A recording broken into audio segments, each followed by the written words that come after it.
یہ تحقیقی دروس کا سلسلہ تقلید کے مسئلے پر جاری ہے۔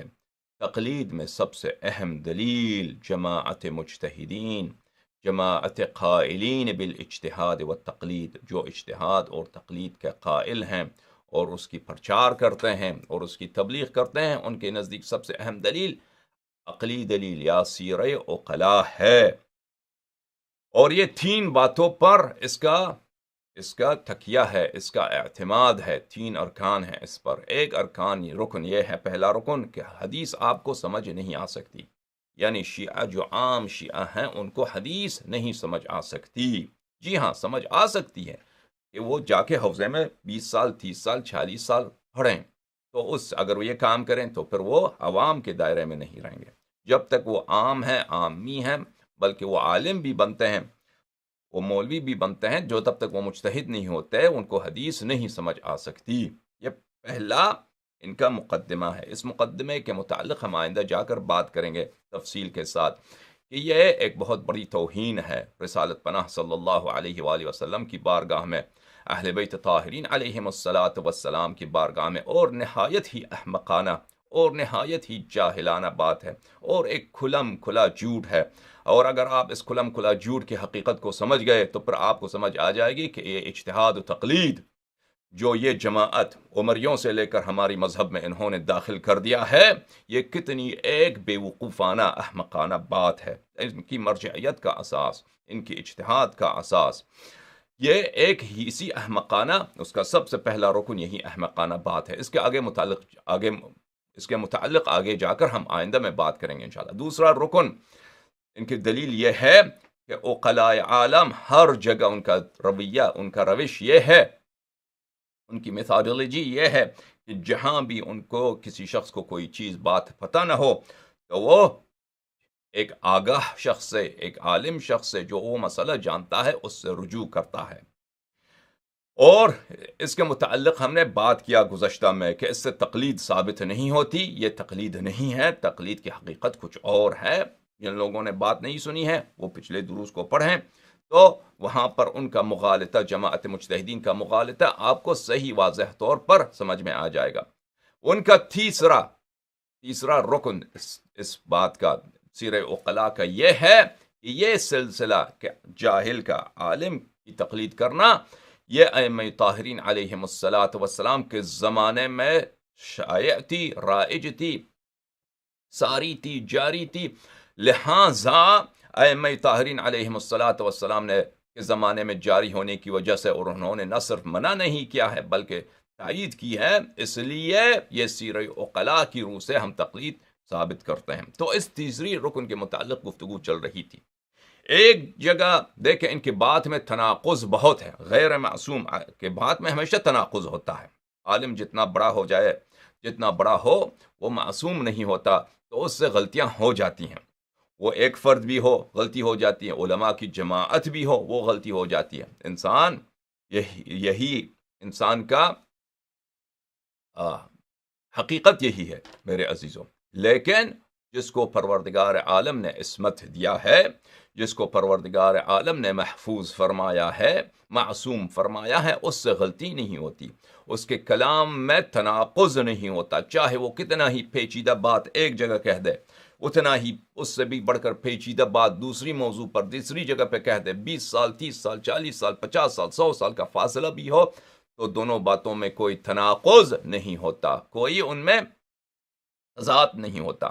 لیکن غیر معصومین کے کلام میں ہمیشہ تناقض ہوتا ہے۔ اسی لیے عزیزو ہم اتباع کرتے ہیں کہ ان کی ائمہ اطہار علیہم الصلاۃ والسلام کی، اہل بیت ابرار علیہم الصلاۃ والسلام کی، کہ اللہ تعالیٰ نے، پروردگار عالم جس کی قدرت، جس کی طاقت بے انتہا ہے، جس کا علم بے انتہا ہے، حکمت بے انتہا، کرم بے انتہا، اور رحمت بے انتہا، اس بے انتہا بے نہایت کرم سے، بے نہایت قدرت سے، بے نہایت حکمت سے، بے نہایت علم سے خداوند متعال نے ائمہ ابرار علیہم الصلاۃ والسلام کو ہمارے لیے اختیار فرمایا ہے، ان کو ہمارے لیے چنا ہے، گائیڈ کرنے کے لیے، ہمارے امامت کرنے کے لیے، ہماری رہنمائی کرنے کے لیے، ہم ان کی اتباع کرتے ہیں۔ اس پہ تو کوئی شیعوں میں کوئی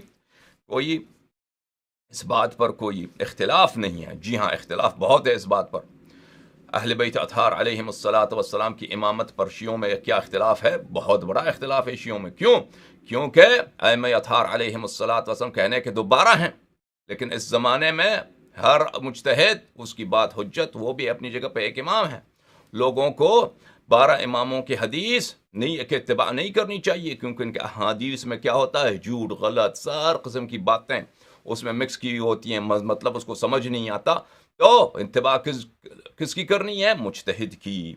اور کس کا کلام حجت ہے؟ رسول اللہ صلی اللہ علیہ وسلم کی حدیث پاک حجت ہے؟ جی نہیں، حجت نہیں ہے. ائمہ ابرار علیہم الصلاۃ والسلام کی حدیث پاک حجت ہے؟ جی نہیں ہے. ہاں، کس کی بات حجت ہے؟ ہاں، مرجع کی فتوی آیت اللہ کی بات حجت ہے.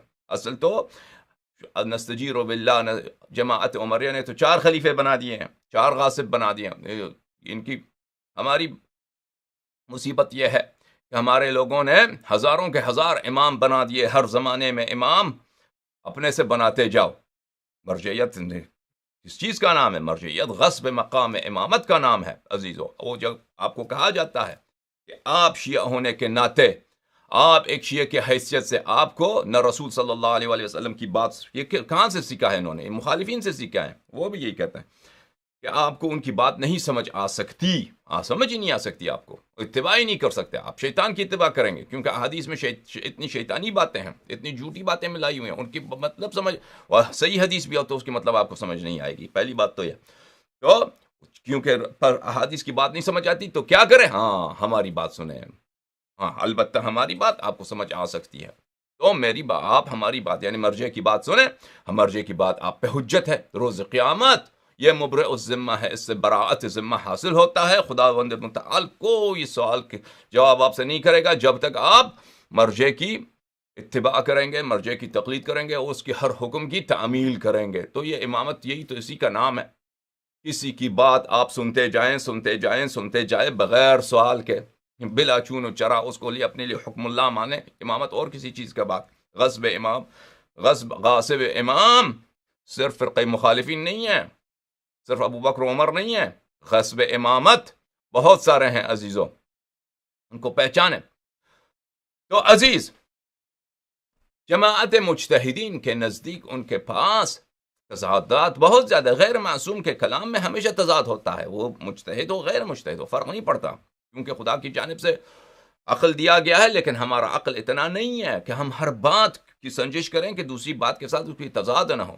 یہ ائمہ طاہرین علیہم الصلاۃ والسلام کا مقام ہے. بہرحال ان کے بعد میں تضاد کیا ہے عزیزو؟ ایک جگہ وہاں پر تقلید کے معاملے میں کیا کہتے ہیں کہ یہ سیرہ عقلاء ہماری اصلی دلیل ہے تقلید کی.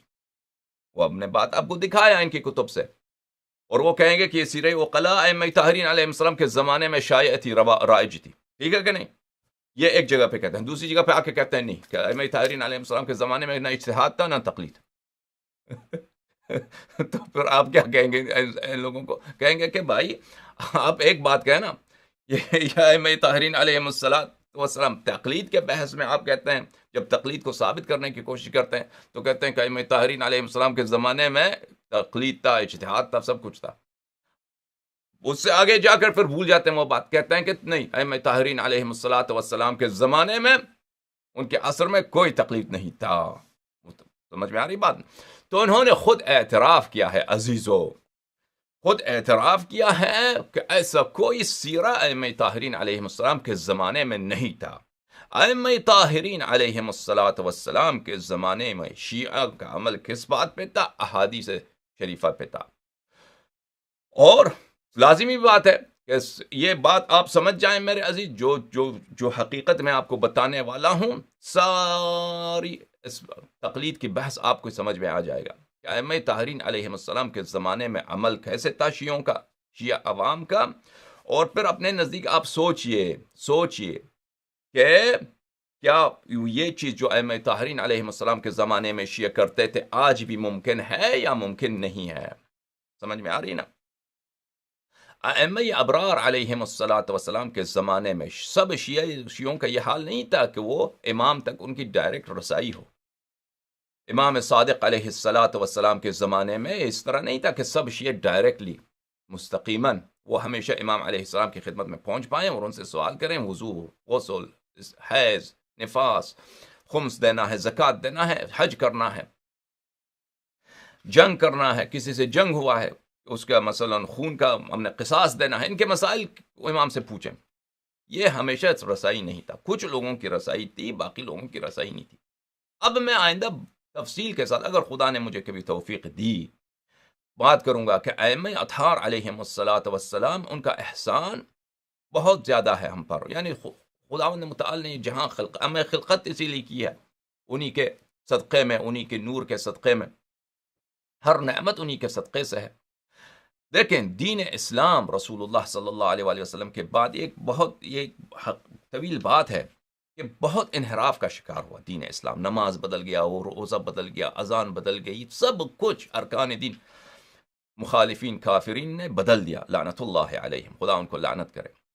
بس کچھ اصحاب جو تھے امیر المؤمنین علیہ الصلاۃ والسلام کے، وہ منحرف نہیں ہوئے، اور امیر المؤمنین علیہ السلام پہلے مدینے میں تھے، پھر کوفے میں آ گئے، اور کوفے میں انہوں نے بہت سارے لوگوں کی تربیت کی، انہوں نے امیر المؤمنین علیہ الصلاۃ والسلام سے احکام دین سیکھا۔ لیکن سنہ 40 ہجری کو امیر المؤمنین علیہ السلام کی شہادت ہو گئی، اور پھر معاویہ کا پورے عالم اسلام پر اس کا قبضہ ہو گیا، اور معاویہ نے کیا شیعوں کو قتل کرنا شروع کیا۔ ان کو اس کو پتا تھا کہ مثلا کون چاہنے والے ہیں امیر المؤمنین علیہ السلام کے، اصحاب خاص کون ہیں، ان کو ایک ایک کر کے ان کو قتل کیا جاتا تھا، اور یہ سلسلہ بڑھتا گیا، اور زیاد ابن ابیہ کو اس نے عراق کا گورنر بنایا، اور زیاد ابن ابیہ جانتا تھا کہ شیعہ کون ہیں، ان کو وہ قتل کرتا تھا، اور یہ سلسلہ چلتا گیا۔ پھر یزید کا زمانہ آ گیا، واقع کربلا ہوا، اس میں بہت سارے اصحاب امیر المؤمنین علیہ السلام اور اصحاب امام حسن و امام حسین سلام اللہ علیہما کی شہادت ہو گئی، اور اسی زمانے میں عبید اللہ ابن زیاد جو عراق میں بہت زیادہ شیعہ تھے، ان کو وہ صفائی کرتے گئے، اور اس کے بعد بنی مروان کا دور آیا، حجاج ابن یوسف کا دور آیا، اور ہر جگہ یہ دہائیاں گزرتی گئی۔ سنہ 40 ہجری سے لے کر سنہ 120 130 ہجری تک، 110 120 130 ہجری تک، جب 120 130 ہجری کو بنی امیہ کا ان کا زوال ہو گیا، تو شیعہ ہر جگہ قتل ہوتے گئے۔ سمجھ میں آ رہی نا؟ تو اصحاب امیر المؤمنین علیہ الصلاۃ والسلام میں بہت سارے مصنف تھے، بہت سارے مؤلف تھے، انہوں نے کتابیں لکھی تھیں فقہ پر، فقہ کے مختلف ابواب پر۔ اب ہم فقہ کہتے ہیں، اس فقہ سے مراد یہ فقہ مصطلح نہیں ہے جو ابھی علماء کے ہاتھ میں ہے۔ ابھی فقہ جو علماء کے ہاتھ میں ہے، یہ جماعت عمریہ کی فقہ کی کاپی ہے۔ یہ جماعت عمریہ، جماعت مخالفین جو اپنے آپ کو اہل سنت کہتے ہیں، ان کی فقہ کی کاپی ہے، ان کے روح سے لیا گیا ہے۔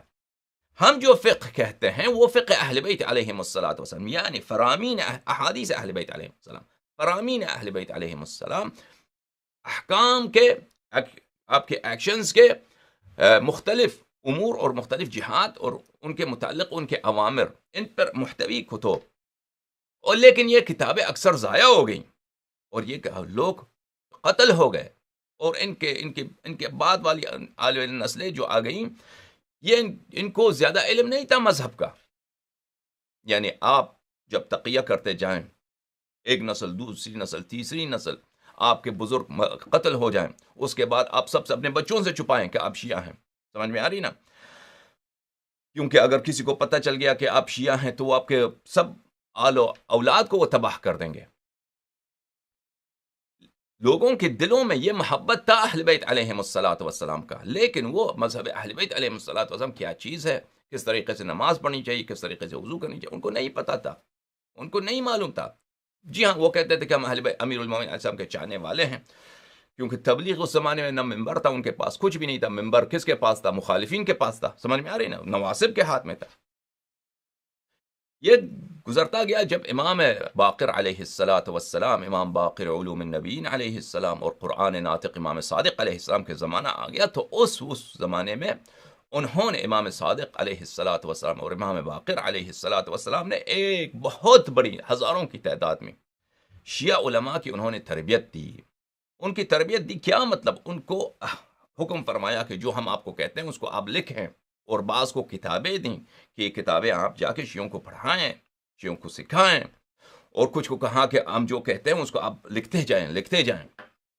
تو امام باقر علوم النبین علیہ السلام اور امام صادق علیہ السلام کے زمانے میں مذہب کا احیاء ہو گیا. یعنی جس طرح رسول اللہ صلی اللہ علیہ وآلہ وسلم تشریف لائے، سب دین تباہ ہو چکا تھا، دین الہی تباہ ہو چکا تھا، دین الہی کچھ نہیں تھا دنیا میں. توحید جو ہے وہ کفر میں، تسلیس میں. حضرت عیسیٰ علیہ السلام جو آخری اولو العزم پیغمبر تھے، ان کا دین بگڑ گیا تھا. کیا بن چکا تھا ان کا دین بن چکا تھا بت پرستی، تسلیس اور صلیب کی عبادت، اور ان کی کتاب، ان کی شریعت سب وہ محرف ہو چکی تھی. اور رسول اللہ صلی اللہ علیہ وسلم سے انہوں نے نیا دین لایا اور لوگوں کو دین توحید کے احیاء کی شریعت لایا لوگوں کے لیے. اسی طرح امام باقر علوم النبین علیہ السلام اور امام صادق علیہ السلام کے زمانے میں دین بالکل ختم ہو چکا تھا.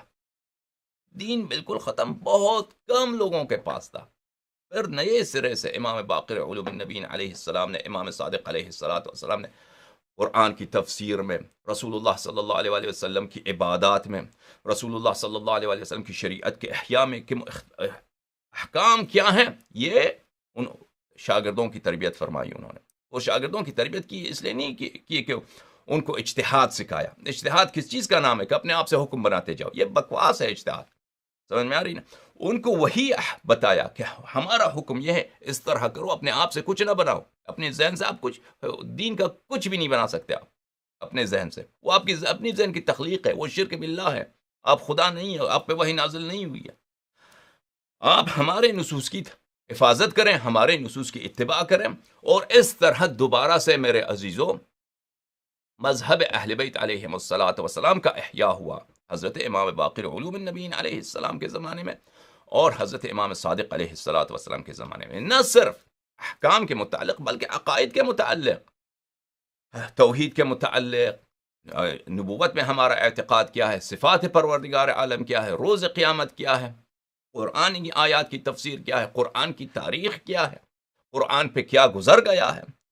میرے عزیزو، کیا یہ قرآن کامل ہے یا کامل نہیں ہے؟ ان سب کے متعلق حضرات ائمہ طاہرین علیہم السلام نے ہزاروں کی تعداد میں شاگردوں کی تربیت کی. اور وہ شاگرد کیا کرتے تھے؟ وہ صرف وہ مصنف تھے میرے عزیز، کتاب لکھتے تھے، اور یہ ہزاروں کی تعداد میں کتابیں تھیں شیعہ کے پاس. تو اس زمانے میں شیعوں کا عمل کیسے ہوتا تھا میرے عزیزو؟ یہ بات سنیے اور سمجھ لیجئے کہ جو طریقہ کار ائمہ طاہرین علیہم السلام نے، رسول اللہ صلی اللہ علیہ وآلہ وسلم نے آپ لوگوں کے لیے تجویز کیا ہے کہ کیا آپ علماء کی تقلید کریں، جو وہ کہہ دے تو آپ کریں، ان کی کلام آپ کے لیے حجت ہے. یہ فرمایا یا ان کا طریقہ کار کچھ اور ہے میرے عزیزو؟ ان کا ائمہ طاہرین علیہم السلام کی مذہب میں کسی شخص کی کوئی کلام کسی کی حجت نہیں ہے مگر 14 معصومین علیہم السلام. یہ بات یاد رکھیے، کسی شخص کی کتنا بڑا بھی ہو، اس کی کلام کی کوئی حجیت نہیں ہے. سمجھ؟ موافق اگر ہے کلام اہل بیت علیہم السلام کے ساتھ، اس کی کلام صحیح ہے. اگر مخالف کلام اہل بیت علیہم السلام ہے تو اس کی لعنت اس کے چہرے پر، سمجھ میں آ رہی؟ لعنت اس کی داڑھی پر. اور اگر ہمیں پتہ نہیں ہے کہ یہ کلام بتایا گیا ہے یہ مخالف ہے یا موافق ہے، تو ہم اس کی تصدیق نہیں کر سکتے. ایک کلام بات ہمارے پاس آیا ہے، ہمیں پتہ نہیں ہے کہ یہ موافق کلام اہل بیت علیہم السلام ہے یا نہیں ہے. آپ یہ نہیں کہ یہ میرے لیے مبرئ الذمہ ہے، یہ میرے لیے حجت ہے، میں اس کی اتباع کروں. نہیں، ہم اس کو رکھ دیتے ہیں ایک سائڈ پہ. اگر فی علم اللہ، اگر یہ واقعا موافق کلام اہل بیت علیہم السلام ہے تو حق ہے، اگر مخالف ہے تو یہ مخالف ہے، ہم ایسے کوئی کام نہیں ہے، لیکن ہم اس کی تصدیق نہیں کر سکتے. ائمہ طاہرین علیہم السلام کے نزدیک صرف اور صرف کس کی بات حجت ہے؟ میرے نزدیک، میرے عزیزو، قرآن پاک، اللہ تعالیٰ کی بات، اور 14 معصوموں علیہم السلام کی بات. اس کے علاوہ کسی کی کوئی بات حجت نہیں ہے، کیونکہ ائمہ طاہرین علیہم السلام کون ہے؟ لسان اللہ ہے. معصوم کا مطلب کیا ہے میرے عزیز؟ معصوم کا مطلب یہ ہے کہ یہ کبھی آپ کو غلط بات، اشتباہ بات، خطا بات، سہو اور نسیان کی روح سے والی بات، کوئی ایسی بات نہیں. وہ جو کہیں گے وحی من اللہ ہے، وہ خازن علم اللہ ہے. وہ جو کہیں گے وہ اللہ تعالیٰ کی مرضی ہے، اللہ تعالیٰ کی رضا ہے، اللہ تعالیٰ کی خوشنودی کے ثابت کے لیے باعث ہے. باقی لوگ دنیا میں، کائنات میں ایسا ہے ہی نہیں. سمجھ میں آ رہی نا؟ یہ صرف 14 معصومین علیہ السلام کی شان ہے۔ تو شیعوں کا عمل کس طرح ہوتا تھا اس زمانے میں، یہ سمجھ لیجئے میرے عزیزو۔ اگر یہ سمجھ میں آ گئی آپ کو عزیزو، تو آپ کو تقلید کے بطلان کا واضح اور اجتہاد کے بطلان آپ پہ واضح ہو جائے گا۔ ائمہ طاہرین علیہ السلام کے زمانے میں نہ اجتہاد تھا نہ تقلید، نہ اجتہاد تھا نہ تقلید۔ کیا تھا ان کے زمانے میں میرے عزیزو؟ ائمہ ابرار علیہ السلام کے زمانے میں اور قیامت تک یہی حقیقت ہے کہ 14 معصوموں علیہ السلام کے علاوہ کسی کے کلام کی کوئی حجت، دین خدا، شریعت اگر ہے تو صرف اور صرف فرمان امام معصوم علیہ السلام ہے۔ اگر انہوں نے امر کیا ہے تو واجب، نہیں کیا ہے تو حرام۔ سمجھ میں آ رہی ہے نا؟ سب شیعوں کو رسائی نہیں ہے امام علیہ السلام۔ جس شخص کو رسائی ہے اس کے لیے تو واضح ہے، اگر آپ امام علیہ السلام کے پڑوسی ہیں، اگر آپ کو یہ شرف حاصل ہے کہ آپ امام علیہ السلام کے خدمت کرتے ہیں، آپ خادم ہیں ان کے گھر کے، سمجھ میں آ رہی ہے نا؟ تو سب حکم آپ پوچھتے ہیں، سیکھتے ہیں ان سے۔ امام علیہ السلام روزانہ وضو لیتے ہیں، آپ سیکھتے ہیں کہ کیسے وضو لیا جاتا ہے۔ امام علیہ السلام حج پہ جاتے ہیں تو آپ کو سکھاتے ہیں جاتے ہوئے کہ اس طرح کر لو، اس طرح کر لو۔ تو جس کو رسائی ہے امام علیہ السلام کے ساتھ، وہ چاہے ان پڑھ بھی ہو، چاہے پڑھنا بھی سکا ہو، تو اس کا مسئلہ واضح ہے کہ وہ کہاں سے حکم حاصل کرتا ہے۔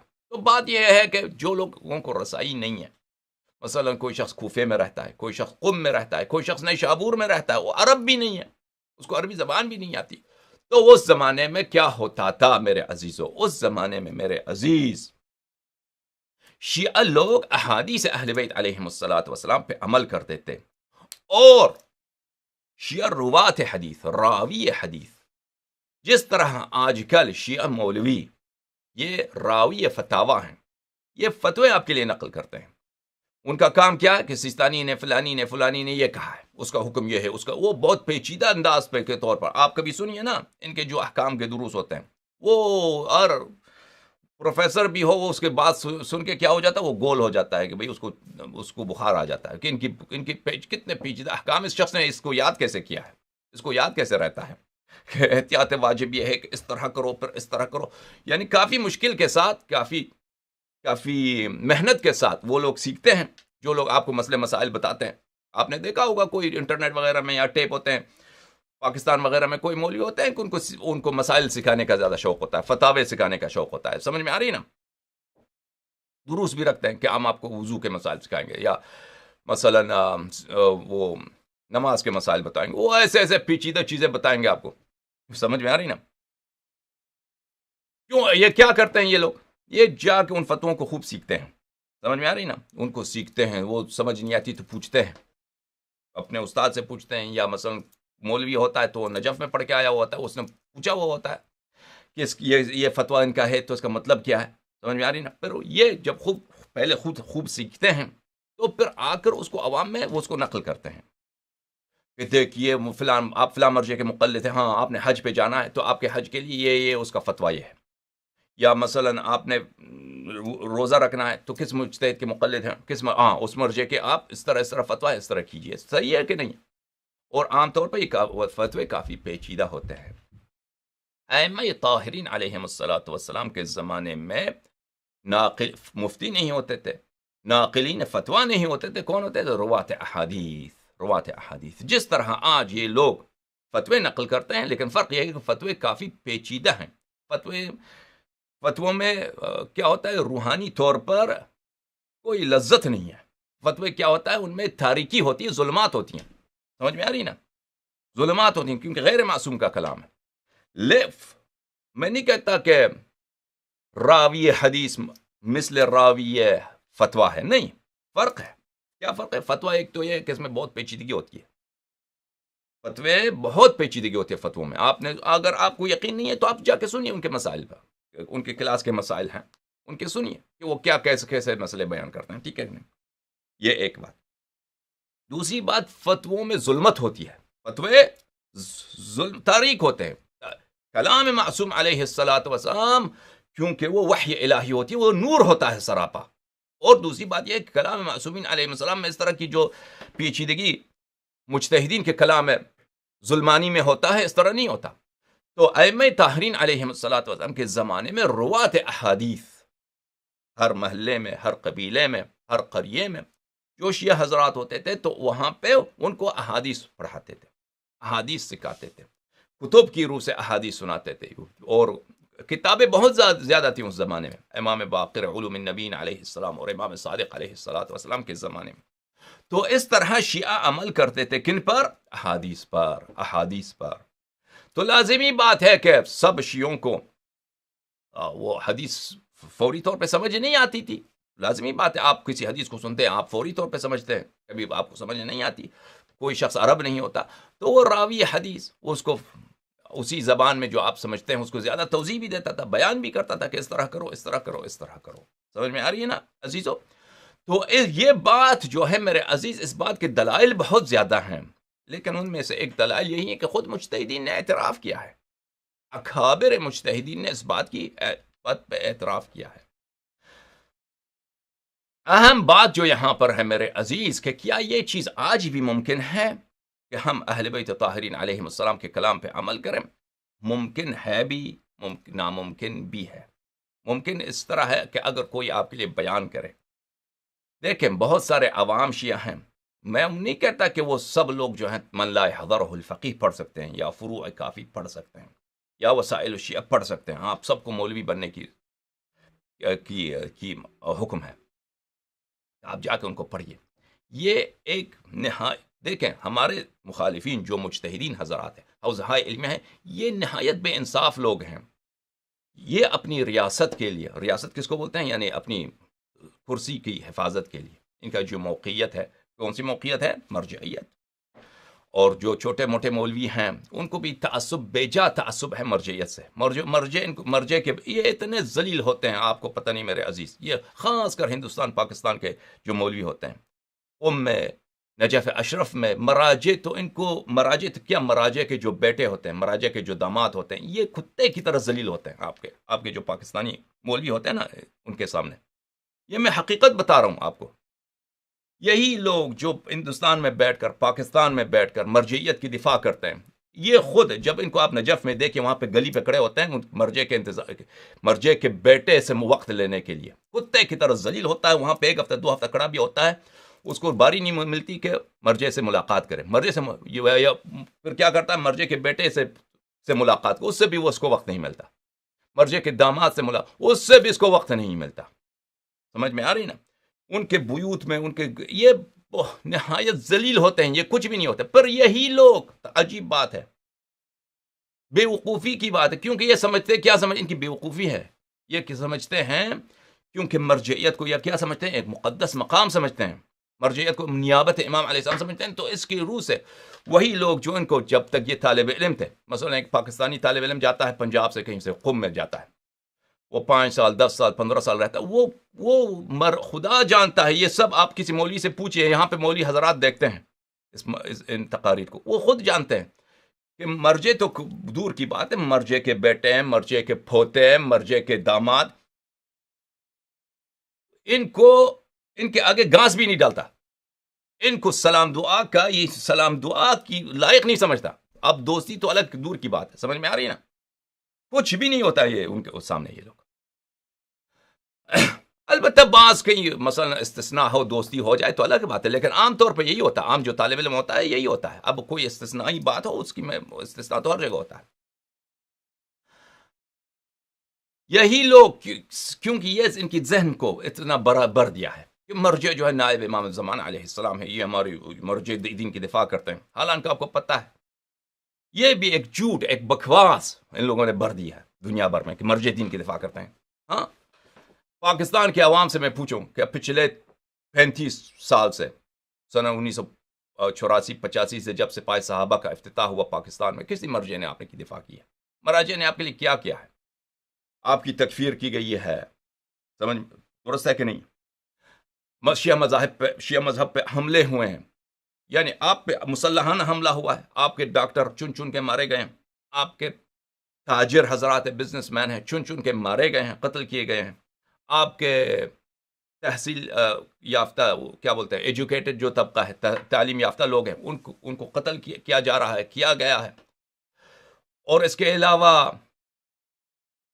آپ کے جو ہر شعبے میں جو کامیاب لوگ تھے شیعوں کے مختلف شہروں میں، ان کی قتل کی گئی ہے. درست ہے کہ نہیں؟ اس کے علاوہ آپ کے مذہب کو ہدف بنایا گیا ہے کہ شیعہ مشرک ہیں، شیعہ مثلا عقائد میں یہ باطل ہیں، فلاں ہیں فلاں ہیں. کس مرجع نے آپ کی دفاع کی؟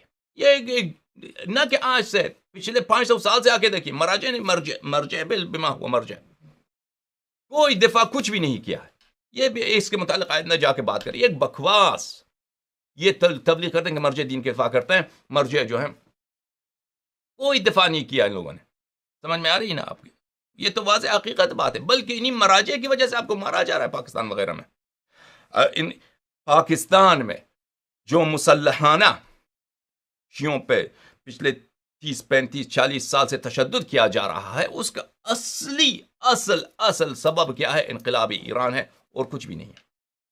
وہ اس کے متعلق وہ انقلابی ایران ثمر ہے اجتہاد کا. یہ اس کے متعلق آئندہ جا کر کبھی انشاءاللہ بات کریں گے. وہ الگ بات ہے کہ اس سے پہلے کیوں نہیں مارا جاتا تھا آپ کو پاکستان میں. اس انقلابی ایران سے پہلے کہ ایک بھی مسلحانہ گروپ نہیں تھا جس کا کام جہاد ہو شیعوں کے خلاف. کچھ بھی نہیں تھا. اصل ثمر اس کا اصل سبب وہی ہے، انقلابی ایران ہے. وہ بھی اجتہاد کی ایک ثمر، مکتب اجتہاد کا ایک نتیجہ ہے. شیعہ مولوی بیچارے یہ سمجھتے ہیں ان کی ذہنوں میں بھر دیا ہے. وہ شیعہ مولوی یہ اتنے اگر آپ سمجھ جائے کہ شیعہ مولوی بہت محقق ہوتے ہیں، شیعہ مولوی ان کی علم بہت زیادہ ہوتی ہے، یہ سب بکواس ہے. ان کو کچھ نہیں آتا. آپ کے جو عام شیعہ مولوی ہوتے ہیں ان کو 10 15 20 25 مجالس یاد ہوتی ہیں مجلسیں پڑھنے.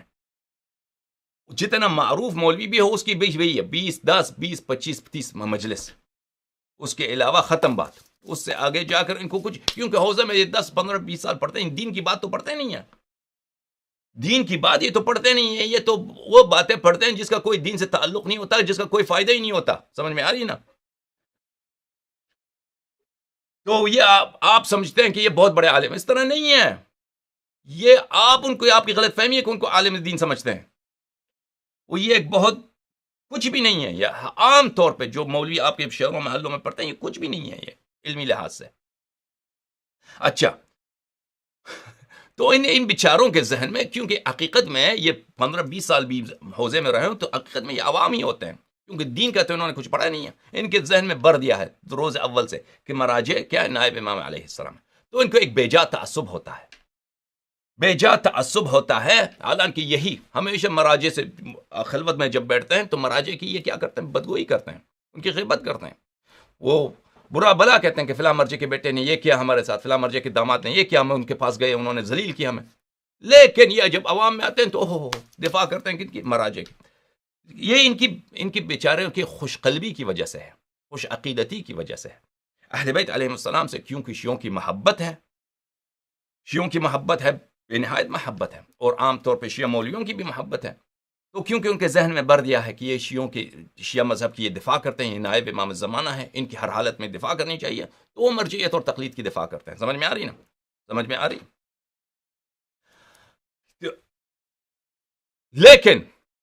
لیکن حقیقت یہ ہے کہ مرجعیت یہ ایک بدعت ہے. مرجعیت اور اجتہاد اور تقلید یہ ایک بدعت ہے.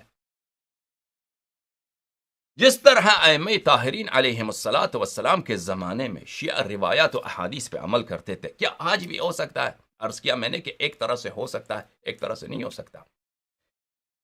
ہمارے مقابل جو شیعہ مولوی ہیں، شیعہ مجتہد ہیں، حوزات علمیہ ہیں، جو مراجع کی دفاع کرتے ہیں، وہ نہایت تعصب کے ساتھ دفاع کرتے ہیں، وہ بہت بے انصاف طبقہ بھی ہیں. ان میں سے ایک تہمت ہم پہ یہ لگاتے ہیں کہ دیکھیں یہ کتنے بیوقوف لوگ ہیں. یہ کہتے ہیں کہ سب شیعہ جا کے کیا پڑھیں؟ حدیث پڑھیں. سب شیعہ حدیث نہیں پڑھ سکتے. آپ جا کے کوشش کریں اصول فروع کافی پڑھیں، آپ کو نہیں سمجھ آئے گی. بات ایک طرح سے ان کی صحیح ہے. آپ کوشش کریں جا کے وسائل الشیعہ پڑھیں، نہیں پڑھ سکتے. آپ کو کہاں سے معلوم کہ یہ حدیث صحیح ہے یا حدیث ضعیف ہے؟ ہاں، آپ کو کہاں سے معلوم؟ آپ شیعہ مثلا طالب علم ہیں، آپ نے ٹھیک ہے ایم اے کیا ہے، اردو میں ایم اے کیا ہے، ٹھیک ہے نا، آپ نے بی کام کیا ہے لاہور سے صحیح ہے، آپ تعلیم یافتہ ہیں، ٹھیک ہے. آپ کو کہاں یہ حدیث آپ کے سامنے رکھتے ہیں، کہاں سے معلوم آپ کی یہ حدیث صحیح ہے؟ تو بات صحیح ہے ان کی، حدیث پہ عمل نہیں کر سکتے. اس لیے یہ بات دیکھا جائے تو حدیث پہ عمل نہیں کر سکتے. تو کیا کریں؟ ہاں، مراجع کی بات پہ عمل کریں. نہیں، ان کی بات کو اگر دیکھیں اس طرح لحاظ سے تو ان کی ایراد، ان کی اشکال بجائے خود ایک طرح سے درست ہے کہ اس طرح عمل نہیں ہو سکتا. لیکن میرے عزیزوں، میں نے پہلے بھی توضیح دی ہے آپ کے خدمت میں، اگر شیعہ علماء جس طرح ائمہ طاہرین علیہم الصلاۃ والسلام کے زمانے میں شیعہ روات احادیث ہوتے تھے، شیعہ عالم کیا ہوتا ہے؟ راوی حدیث ہوتا ہے، معلم حدیث ہوتا ہے، مفہم حدیث ہوتا ہے، حدیث کی تعلیم دیتا ہے، حدیث کو سمجھاتا ہے، عوام کو سمجھ میں آ رہی نا، حدیث کو سمجھاتا ہے، اسی ذمہ داری کو سنبھال لیں۔ اور یہ سعادت ہے ائمہ اطہار علیہم الصلاۃ والسلام کی کہ جو شخص راوی حدیث ہوتا ہے وہ خلیفۃ اللہ اور خلیفۃ الرسول اور خلیفہ اہل بیت علیہم الصلاۃ والسلام ہوتا ہے۔ وہ حقیقت میں نائب امام زمانہ علیہ السلام وہ ہے جو کلام ائمہ طاہرین علیہم السلام کو لوگوں تک پہنچائے اور ان کو سمجھائے، سمجھ میں آ رہی نا؟ اگر یہ وظیفہ انجام دے شیعہ اور یہ مہم انجام دے اور یہ ذمہ داری سنبھال لیں، بجائے یہ کہ فتوے جو ظلمانی ہیں، جو بہت ہی پیچیدہ ہیں، جن کی کوئی حجیت نہیں ہے، جو بدعت ہیں، یہ لوگوں کو نقل کریں، کلام اہل بیت علیہم الصلاۃ والسلام لوگوں کو پہنچائیں، تو کیوں عمل نہیں ہو سکتا؟ فرض کریں کہ میں ایک شیعہ عام آدمی ہوں، ٹھیک ہے نا، میں نے لاہور میں میرا دکان ہے، مثلا میں کاروباری آدمی ہوں، لہٰذا لاہور میں ملازم ہوں، میں چاہتا ہوں کہ میں اہل بیت علیہم الصلاۃ والسلام دیکھوں کہ وہ نماز کیسے پڑھتے تھے۔ تو اگر آپ مجھ سے کہیں کہ جا کے وسائل الشیعہ پڑھو، وسائل الشیعہ عربی کی کتاب ہے، میں اس کو کھولتا ہوں، مجھے سمجھ نہیں آتی، اردو میں ترجمہ بھی مل جائے نا تو مجھے پتہ نہیں ہوتا کہ یہ حدیث صحیح ہے یا نہیں ہے۔ لیکن اگر معلم حدیث ہو، معلمین حدیث شروع ہے حدیث لکھ دیں کہ یہ حدیث صحیح ہے، ٹھیک ہے نا، اس کو عام اردو میں ترجمہ کریں، توضیح دیں اور کو شرح کریں، پھر ایک دوسرا عالم بھی مثلا اس کو دیکھ لے، مثلا اس کی تصحیح کرے کہ بھئی کہاں اس کی غلطی ہو گئی ہے، اس پہ حاشیہ لکھ دیں۔ تو اس طرح اگر تحقیقی کتب لکھے جائیں، اور اسی کے ساتھ میرے عزیز علماء جو ہیں جگہ جگہ پڑھائیں، بجائے یہ کہ اوٹ پٹانگ مجتہد کا کیا فتویٰ ہے وہ لوگوں کو تو سنائے۔ اگر کلام اہل بیت علیہ السلام سنایا جائے تو کیوں عمل نہیں ہو سکتا؟ یہ کیا بکواس ہے، یہ کیا تہمت ہے؟ رسول اللہ صلی اللہ علیہ وسلم نے جب فرمایا کہ میں اہل بیت علیہ السلام کی اتباع کرو، تو کیا وہ ایک ناممکن بات انہوں نے لوگوں کو بتایا ہے؟ جب ائمہ اطہار علیہ السلام ہر جگہ مکرر فرماتا ہے کہ ہماری اتباع کرو، ہماری اطاعت کرو، وہ ایک ناممکن بات کو وہ کہہ رہے ہیں کہ آپ ایک ناممکن کام کو کریں؟ نہیں، ایک جگہ بھی نہیں کہ ائمہ اطہار علیہ السلام یہ کہیں ہوں کہ ہمارا حکم ایسا ہے کہ کسی کو سمجھ نہیں آتی، بہت کم لوگوں کو سمجھ آتی ہے ہمارا حکم، بس ہمارے حلال و حرام کے جو مسائل ہیں کم لوگ آپ ان سے سیکھیں، یہ کوئی نہیں ہے عزیزو اس طرح کا کوئی حکم۔ تو تیسرے مرحلہ جو ہے مجتہدین کا، جو اصلی دلیل ہے سیر عقلاء، وہ یہ ہے کہ ائمہ اطہار علیہ السلام کے زمانے میں اجتہاد تھا اور تقلید تھی، اور یہ سیرہ ان کے زمانے میں تھا۔ یہ ایک بات ایک جگہ کہتے ہیں، لیکن دوسری جگہ اسی بات کو بھول جاتے ہیں، کہتے ہیں کہ نہیں تھا یہ بات۔ ملاحظہ فرمائیے عزیزوں، میں آپ کو کچھ ان کے مدارک اور ان کے کچھ ریفرنسز آپ کو دکھاتا ہوں۔ یہ کتاب ہے کفایت الاصول، تالیف ہے محمد کاظم خراسانی رحمہ اللہ کی، چھاپ ہے مؤسسہ آل البیت علیہم السلام لإحیاء التراث کی۔ یہاں پر صفحہ نمبر 299 میں مرحوم آخوند خراسانی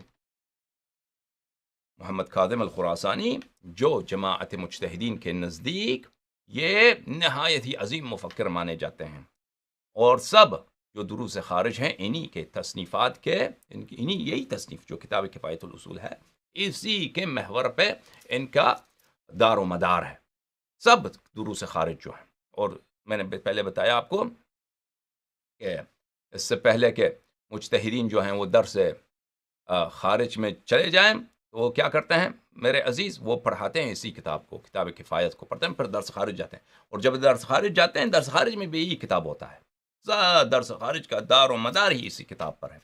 اس کتاب کے اس صفحے میں صفحہ نمبر 299 میں آخوند فرماتا ہے، آخوند کہتا ہے لا یذهب علیک، کہتا ہے کہ آپ کو توجہ ہونی چاہیے، آپ کو توجہ، انہ لیس، آپ نوٹ کریں، آپ کو سمجھ آنی چاہیے کیا، انہ لیس حال الرواة فی الصدر الاول فی نقل ما تحملوا من النبی صلی اللہ علیہ وآلہ وسلم او الامامی من الاحکام الى الانام الا کحال نقلت الفتاوى الى العوام۔ کہتا ہے توجہ ہونی چاہیے کہ حال روات راوی حدیث جو تھے ان کی حال صدر اول سے کیا مراد، زمان رسول اللہ صلی اللہ علیہ وآلہ وسلم اور زمان ائمہ اطہار علیہ السلام، اس زمانے میں اسلام کے صدر اول میں ان کی حالت کیا تھی؟ کس معاملے میں؟ نقل ما تحملوا من النبی صلی اللہ علیہ وآلہ او الامام من الاحکام الى الانام، کہ انہوں نے سیکھا، راوی نے کیا کیا؟ راویوں نے رسول اللہ صلی اللہ علیہ وسلم سے، اہل بیت طاہرین علیہم الصلاۃ والسلام سے سیکھتے تھے احکام کو، اور پھر اس کو نقل کرتے تھے انام تک۔ انام کس کو بولتے ہیں؟ عربی زبان میں انام عوام کو بولتے ہیں۔ انام یعنی بقیت جو لوگ ہیں، خلائق، خلق خدا۔ ہاں، روات کی حالت رسول اللہ صلی اللہ علیہ وسلم اور ائمہ طاہرین علیہ السلام کے زمانے میں جو احکام لوگوں کو پہنچاتے تھے اور سمجھاتے تھے، تعلیم دیتے تھے، کیا وہ اجتہاد کی حالت تھی؟ مجتہد تھے اور لوگ ان کی تقلید کرتے ہیں؟ فرماتے ہیں نہیں، ان کی حال کیا تھی؟ الا کحال نقلت الفتاوی الی العوام، کہتے ہیں آج ہمارے زمانے میں دیکھیے ناقلین فتاوی، نقل فتاوی یعنی ناقلین فتاوی، جو مراجع کی فتاوی عوام تک پہنچاتے ہیں، یہی حالت کن کی تھی؟ راویوں کی تھی اس زمانے میں۔ ابھی ہمارے زمانے میں جو مولوی حضرات آپ کو حلال و حرام سناتے ہیں، وہ کیا اجتہاد کرتے ہیں؟ اجتہاد نہیں کرتے وہ۔ ہاں، آپ جاتے ہیں مثلا فلاں مدرسے میں، آپ کا کوئی مسئلہ ہے، مدرسے لاہور میں فرض کیجئے یا ملتان میں یا کراچی میں، مدرسے کے مدرس ہیں، وہاں پہ جاتے ہیں کہ میں فلاں مجتہد کا میں مقلد ہوں، میرا یہ مسئلہ ہے، مثلا بیوی کو طلاق دینا ہے یا خمس دینا ہے یا حج پہ جانا ہے، یہ آپ مجھے بتائیں حکم۔ وہ آپ کے مجتہد کے حکم کے روح سے، اس کے فتوے کی روح سے آپ کو سنائے گا۔ وہ اپنی رائے، وہ مجتہد، وہ شخص جو مدرسے میں خود مجتہد بھی ہو، وہ اپنی رائے آپ کو نہیں سنائے گا، وہ مجتہد کے آپ کو فتویٰ سنائے گا۔ سمجھ میں آ رہی؟ عام طور پہ یہ مجتہد بھی نہیں ہوتے جو فتوے نقل کرتے ہیں، تو وہ آپ کو بتائے گا کہ یہ کرو، یہ کرو، یہ کرو، یہ کرو۔ تو یہی حالت جو آج کل ہیں ہمارے ناقلین فتاوی، یہ حالت کن کی؟ یہی حالت تھی کن کی؟ جو ائمہ اطہار علیہ السلام روات احادیث تھے۔ روات احادیث مجتہد نہیں تھے، روات احادیث وہ اپنے فتوے نہیں دیتے تھے، وہ احادیث نقل کرتے تھے لوگوں تک، اور لوگ بھی ان کی تقلید نہیں کرتے تھے۔ لوگ کس پہ عمل کرتے تھے؟ احادیث اہل بیت علیہ السلام پہ عمل کرتے تھے۔ سمجھ میں آ رہی نا؟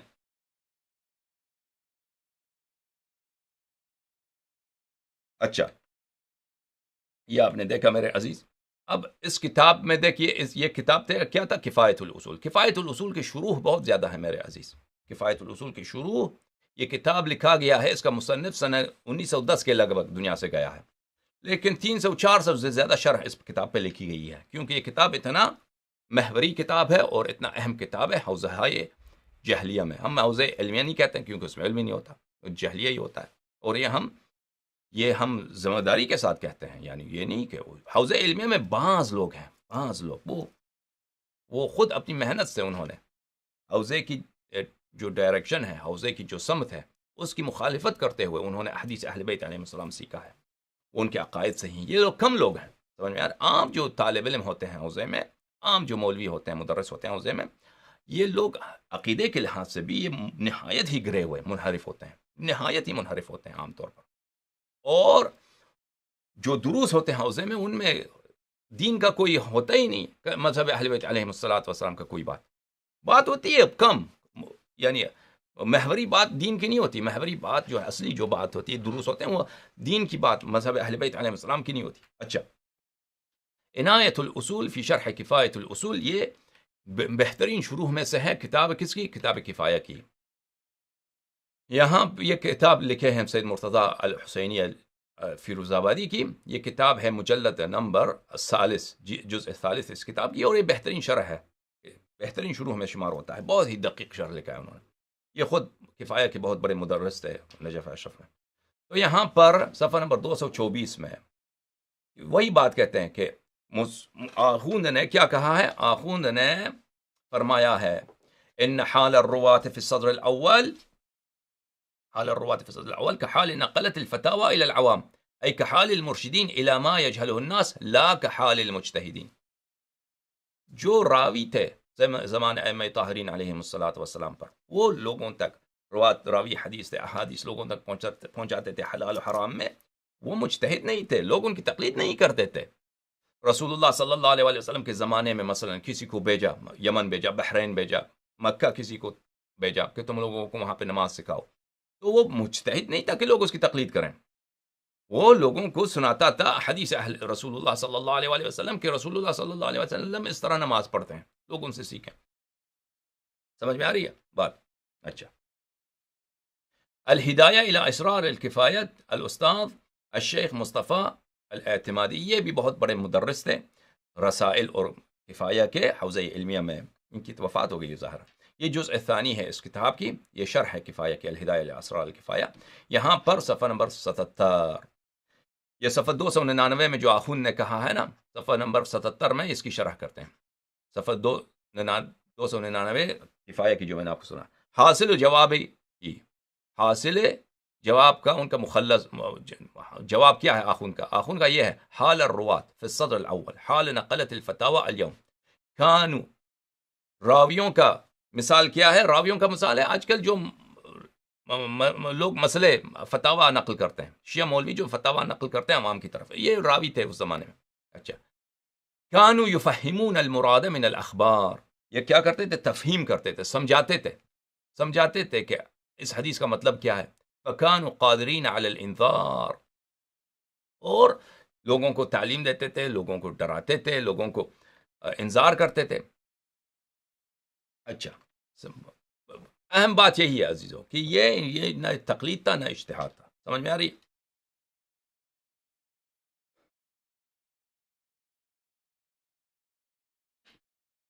اچھا، اس کے علاوہ پھر آخون کفایت الاصول میں بحثی، وہاں پہ ایک بحث ہے تقلید میت کیا جائز ہے یا نہیں ہے، اس کے بحث میں وہ بیان فرماتے ہیں، ملاحظہ فرمائیے۔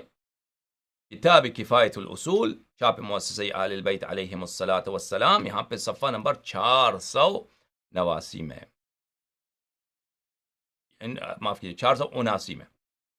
ومنہا دعوی السیرہ علی البقاء، جو لوگ قائل ہیں کہ تقلید میت جائز ہے، تقلید میت جائز ہے، انہوں نے استدلال کیا کس مسئلے پر؟ کہا کہ انہوں نے کیا کیا ہے؟ انہوں نے سیرے کا ادعا کیا ہے کہ شیعہ پرانے زمانے میں، ائمہ طاہرین علیہ الصلاۃ والسلام کے زمانے میں تقلید کرتے تھے کسی شخص کی، کسی عالم کی، مثلا زرارہ کی یا محمد بن مسلم کی انہوں نے تقلید کی، وہ مر گیا دنیا سے، اس کے مرنے کے بعد اس کے فتاوے سے شیعہ نہیں پڑھتے تھے، شیعہ رجوع نہیں کرتے تھے حی کی طرف، مجتہد زندہ کی طرف، سمجھ میں آ رہی؟ لذا ائمہ طاہرین علیہ السلام میں جو عمل تھا مجتہد میت کی تقلید جائز۔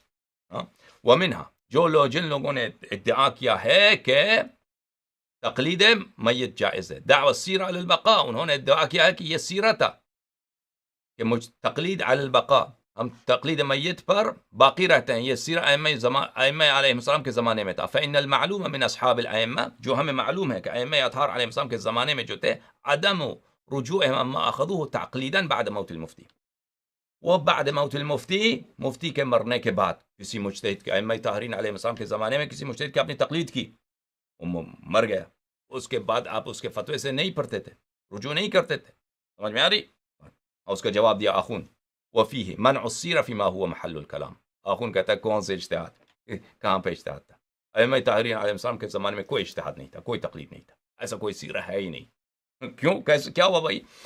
واصحابهم علیہم السلام انما لم يرجعوا عما اخذوه من الاحکام لاجل انهم غالبا انما كانوا ياخذونها مما ينقلها عليهم السلام بلا واسطة احد او معها دون دخل رأي الناقل فيه اصلا وهو ليس بتقلید۔ ائمہ طاہرین علیہ السلام کے زمانے میں جو شیعہ اصحاب ائمہ علیہ السلام سے حکم لیتے تھے، وہ حکم تھے جو وہ شخص جس صحابی سے انہوں نے حکم لیا ہے، یا تو اس نے خود امام علیہ السلام سے بلا واسطہ اس نے اخذ کیا ہے، یا مثلا وہ اس نے کسی اور راوی سے اخذ کیا ہے، تو وہ وہی مسئلہ اخذ کرتے تھے۔ بعض دفعہ خود راوی نے امام علیہ السلام سے اخذ کیا ہے، بعض دفعہ یہ ہوتا تھا کہ راوی نے دوسرے راوی سے سیکھا ہے، اس نے امام علیہ السلام سے سیکھا ہے، اور شیعہ وہ احکام ان سے لیتے تھے، اور اس میں یہ ہوتا تھا بلا ومن دول دخل رائے ناقل فیہ اصلا، کہ اس مسئلے میں نہ وہ شخص جو آپ کے لیے حکم لے کے آتا تھا، اس میں اس کی رائے یعنی اجتہاد، اس میں کوئی اجتہاد ہی نہیں تھا، اس کی اپنی کوئی رائے اس میں شامل ہی نہیں تھا، اور یہ ولیس هو ليس بتقلید كما لا يخفى، اور یہ جیسے آپ کو پتہ ہے، واضح ہے کہ یہ تقلید ہی نہیں ہے. تقلید یہ ہے کہ آپ اس کی کلام کو، مجتہد کی کلام کو اخذ کر لیں، اپنے لیے حجت بنائیں. اگر کوئی شخص میرے لیے آ کے نقل کرتا ہے کہ میں نے امام علیہ السلام سے سنا کہ اس طرح وضو لینا چاہیے، یا کوئی شخص آپ کو کہتا ہے کہ میں نے اپنے مثلا استاد سے سنا کہ انہوں نے فرمایا کہ میں نے خود امام صادق علیہ السلام سے سنا کہ اس طرح وضو بنانا چاہیے، اس طرح تشہد پڑھنا چاہیے، اس طرح رکوع میں ذکر کہنا چاہیے، تو آپ یہاں پہ کسی کی تقلید نہیں کر رہے. یہ تقلید نہیں ہے، آپ حدیث پہ عمل کر رہے ہیں. سمجھ میں آ رہی ہے نا؟ حدیث پہ عمل کر رہے ہیں. تو بات سمجھ میں آ گئی میرے عزیزوں؟ آخوند نے کیا فرمایا کہ ایسا اس زمانے میں کوئی تقلید نہیں تھا. یہی آخوند ہاں جب تقلید کو ثابت کرنے کی کوشش کرتا ہے تو کیا کہتا کہ ائمہ طاہرین علیہ السلام کے زمانے میں تقلید تھا. لیکن اب جب باری آتی ہے تو مختلف جگہوں پر کفایہ پر وہ اعتراف کرتا ہے کہ ائمہ طاہرین علیہ السلام کے زمانے میں کوئی تقلید نہیں تھا، ایسا کوئی سیرہ نہیں تھا. اچھا میرے عزیز، اچھا یہ کتاب ہے میرے عزیزوں منتہی الدرایہ فی توضیح الکفایہ. یہ شروح کفایہ میں بہترین کتب میں اس کا شمار ہوتا ہے. منتہی الدرایہ مروجی جزائری رحمہ اللہ کی کتاب ہے. یہ میں نے پہلے آپ کو دکھایا ہے الجزء العاشر، اس کتاب میں اس کی 10ویں جلد میں یہاں پہ وفیہ منع السیرۃ فیما هو محل الکلام، یہ عبارت وہ کفایہ کی تھی. وهو التقلید بمعنى الاخذ بآراء الفقيه لا الاخذ برواية الحكم عن الامام علیہ السلام. کہتا ہے کہ ہم ایسا کوئی سیرہ قائلین بالتقلید جو کہتے ہیں کہ ہم میت کی تقلید پہ باقی رہتے ہیں، تو کیا کہیں گے؟ ان کی دلیل کیا کہتے ہیں؟ ائمہ طاہرین علیہ السلام کے زمانے میں یہی تھا. آخوند کیا کہتا ہے؟ کہتا ہے یہ کوئی ایسا سیرہ تھا ہی نہیں اس زمانے میں، تقلید ہی نہیں تھی. کیا تھا؟ وہ روایت لیتے تھے. عوام جو شیعوں کا تھا وہ روایت لیتے تھے، روایت پہ عمل کرتے تھے. راوی ہوتا تھا، مجتہد نہیں ہوتا تھا جو شخص ان کا حکم لے کے آتا تھا. سمجھ میں آ رہی نا؟ اسی بات کو انہوں نے توضیح دی ہے، زیادہ دہرانے کی کوشش ضرورت نہیں ہے میرے عزیزوں، تاکہ میں اس کو تفصیل کے ساتھ آپ کو پڑھ کے سناؤں. یہ کتاب ہے عزیز نہایت الدرایہ فی شرح الکفایہ، تالیف الشیخ محمد حسین الغروی الاصفہانی. اگر آپ کفایہ کی شروح مختلف شروح کو دیکھیے تو وہی بات جو میں نے آپ کو دکھایا نا، وہی بات آخوند کی انہوں نے توضیح دی ہے.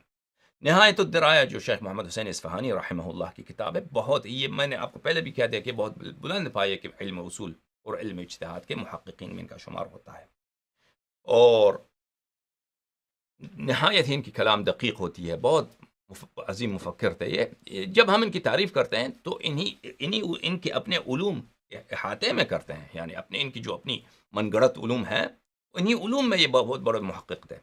نہ یہ کہ یہ جو اہل بیت طاہرین علیہم الصلاۃ والسلام کی جو لیگیسی ہے ہمارے پاس، ان کا جو میراث ہے ہمارے پاس، ان کے فرامین، ان کے حلال و حرام، ان کے احادیث طیبہ، ان میں ان کی تحقیق ہو نہیں. ان مسائل میں یہ بالکل یہ کیا تھے، کیا کہتے ہیں ان کو نہ آشنا تھے، کم علم تھے ان مسائل پہ، کوئی تخصص تبحر نہیں تھی. یعنی مراجع اکثر یہی ہوتا ہے، اغلب مراجع کی یہی حالت ہوتی ہے. سمجھ میں آ رہی نا؟ کتاب نہایت الدرایہ الجزء الثالث، یہاں پہ صفحہ نمبر 467 میں وَأَمَّا أَخْبَارُ الدَّالَّةِ عَلَى جَوَازِ الْإِفْتَاءِ وَالْإِسْتِفْتَاءِ فَهِيَ وَإِنْ كَانَتْ أَحْسَنَ مَا فِي الْبَابِ. مرحوم صاحب نہایت الدرایہ یعنی مرحوم محمد حسین اصفہانی فرماتے ہیں کہ دیکھیے، آپ استدلال کرتے ہیں کہ ائمہ طاہرین علیہم الصلاۃ والسلام کے زمانے میں تقلید تھا، تقلید کا رواج تھا. تو کیا آپ کے پاس دلیل کیا؟ دلیل کیا؟ کوئی حدیث ہے؟ کچھ بھی نہیں آپ کے پاس. صرف یہ ہے کہ کچھ روایات میں ہے، اس میں مادہ افتاء اور مادہ استفتاء ہے. امام علیہ الصلاۃ والسلام نے کسی سے فرمایا کہ تم فتوی دو، تم فتوا دو، فتوا دو، فتوا دو. اور یہ آپ کے لیے بہترین، آپ احادیث میں جب جاتے ہیں تو آپ کی بہترین دلیل کیا ہے تقلید کی ثابت کرنے کے لیے؟ یہی ہے کہ ہم کہیں کہ احادیث ہے کہ امام علیہ السلام نے فلان سے کہا کہ تم فتوا دے دو. اچھا، یہ احادیث آپ کے پاس احسن ما فی الباب، احسن ما فی الباب یعنی بہترین دلیل احادیث کی روح سے تقلید کے لیے یہی ہے کہ امام علیہ السلام نے اس سے کسی سے کہا کہ تم فتوا دے دو، یہی ہے. اچھا، وإن كانت أحسن ما في الباب إلا أن الإفتاء حيث كان في الصدر الأول بنقل الخبر، وكان نشر الأحكام في زمان النبي والإمام عليهما الصلاة والسلام بنقل الأخبار والآثار لا بأعمال الري والنظر، فلذا لا تدل إلا على حجية الخبر فتدبر. آپ کے پاس بہترین دلیل یہی ہے، لیکن آپ کو سوچنا چاہیے کہ امام علیہ السلام نے اگر کسی سے کہا کہ تم فتویٰ دے دو تو اس سے مراد یہ فتویٰ مصطلح جو آج ہے نہیں ہے. اس زمانے میں فتویٰ کا اور معنی ہوتا تھا. اس زمانے میں امام ائمہ اطہار علیہ السلام کے زمانے میں فتویٰ کا معنی اور ہوتا تھا. میرے عزیزو، ایک نقطے پر آپ کو توجہ دینا چاہیے کہ جیسے جیسے تاریخ گزرتا جاتا ہے تو بعض الفاظ کے معانی بھی بدل جاتے ہیں. بعض الفاظ کے معانی بھی بدل جاتے ہیں. الفاظ کو آپ کسی لفظ کو لے لیں اور ایک خاص معنی کے ساتھ استفادہ کریں تو اس کی اسی معنی پر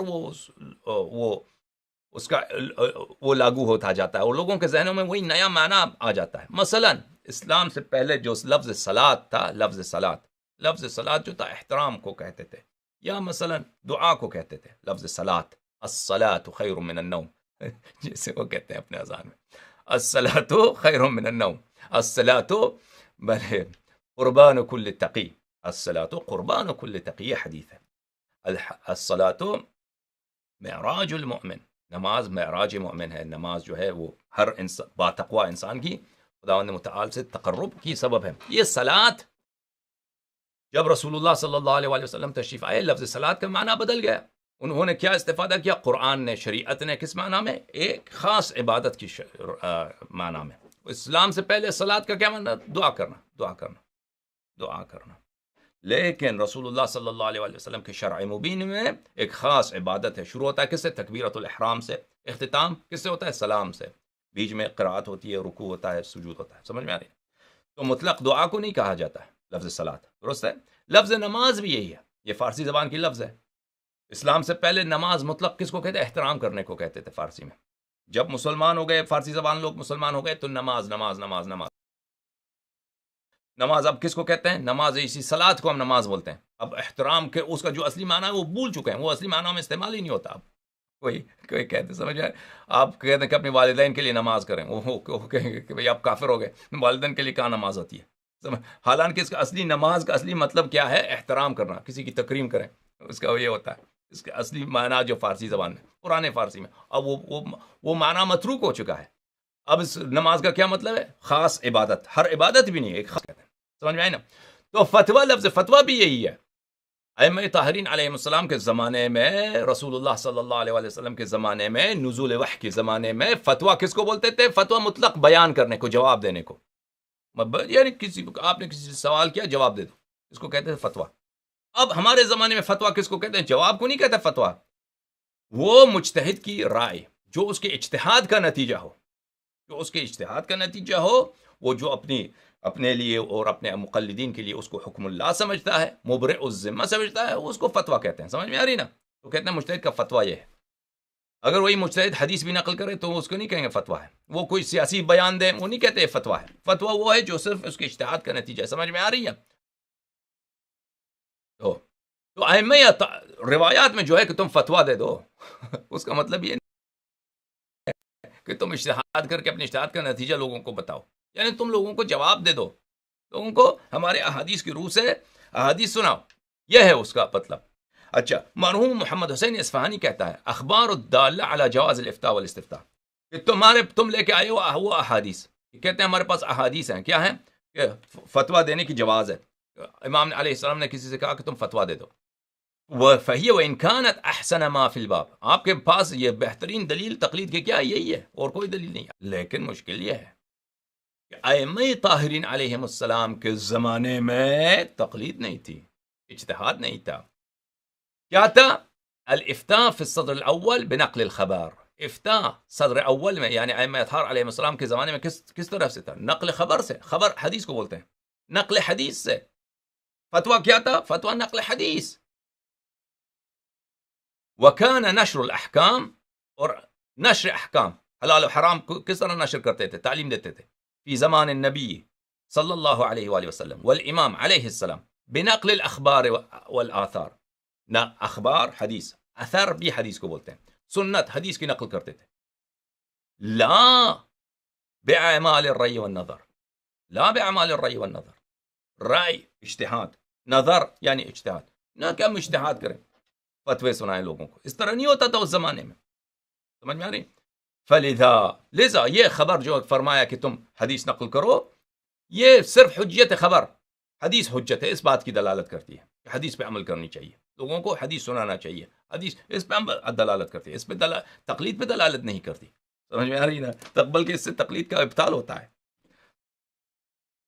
پھر اگلے صفحے میں جا کے وہ فرماتے ہیں بل الحق ان مادة الفتوى حتى بلسان الشرع غير متقومة بالرأي والنظر المخصوص بالمجتهد كما في قوله تعالى ويستفتونك قل الله يفتيكم في الكلالة.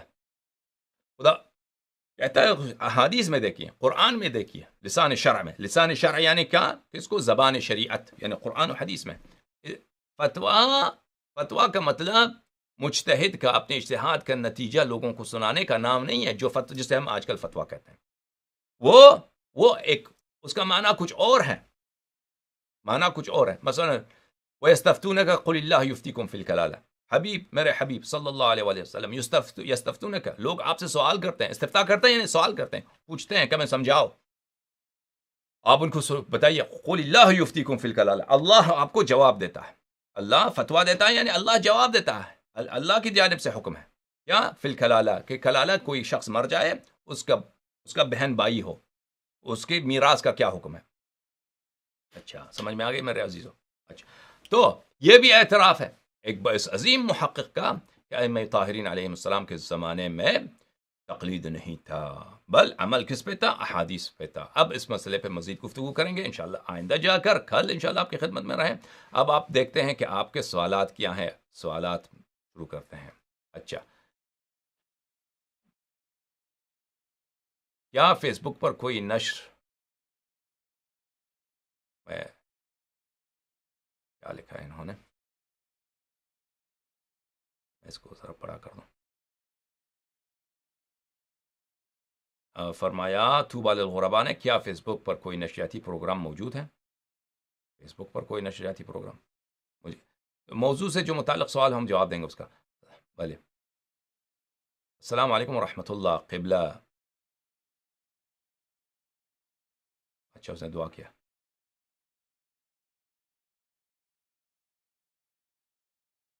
آغا جان توضیح المسائل، محسن علی مغل نے سوال کیا توضیح المسائل میں کیا ایسے مسائل ہیں جو قرآن والے محمد علیہ السلام کے حکم کے خلاف حکم؟ جی بالکل بالکل، بہت سارے ایسے حکم ہیں، مجتہدین کے فتوے ہیں جو اہل بیت علیہ السلام کے حکم کے خلاف ہیں، بالکل. اچھا اب جا کے دیکھتے ہیں کہ فیس بک پہ کیا سوالات ہیں. فیس بک والے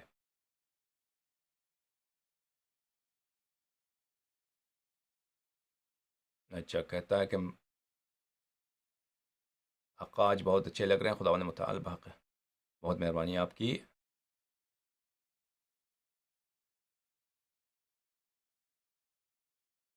ہم دیکھتے ہیں کہ کوئی سوال ہو. جو لوگ دعا کرتے ہیں ان کے میں شکر گزار ہوں، ان کے میں دعا گو ہوں، خدا آپ کو سلامت رکھے. اور جو لوگ گالی دیکھتے ہیں وہ بیجا اتہام لگاتے ہیں، ان کے جواب دینا بھی کا کوئی فائدہ نہیں. ان کے بس جو لوگ سوال ہے موضوع پر وہ اردو اسکرپٹ میں، لیکن تو میں اس کا جواب دیتا ہوں.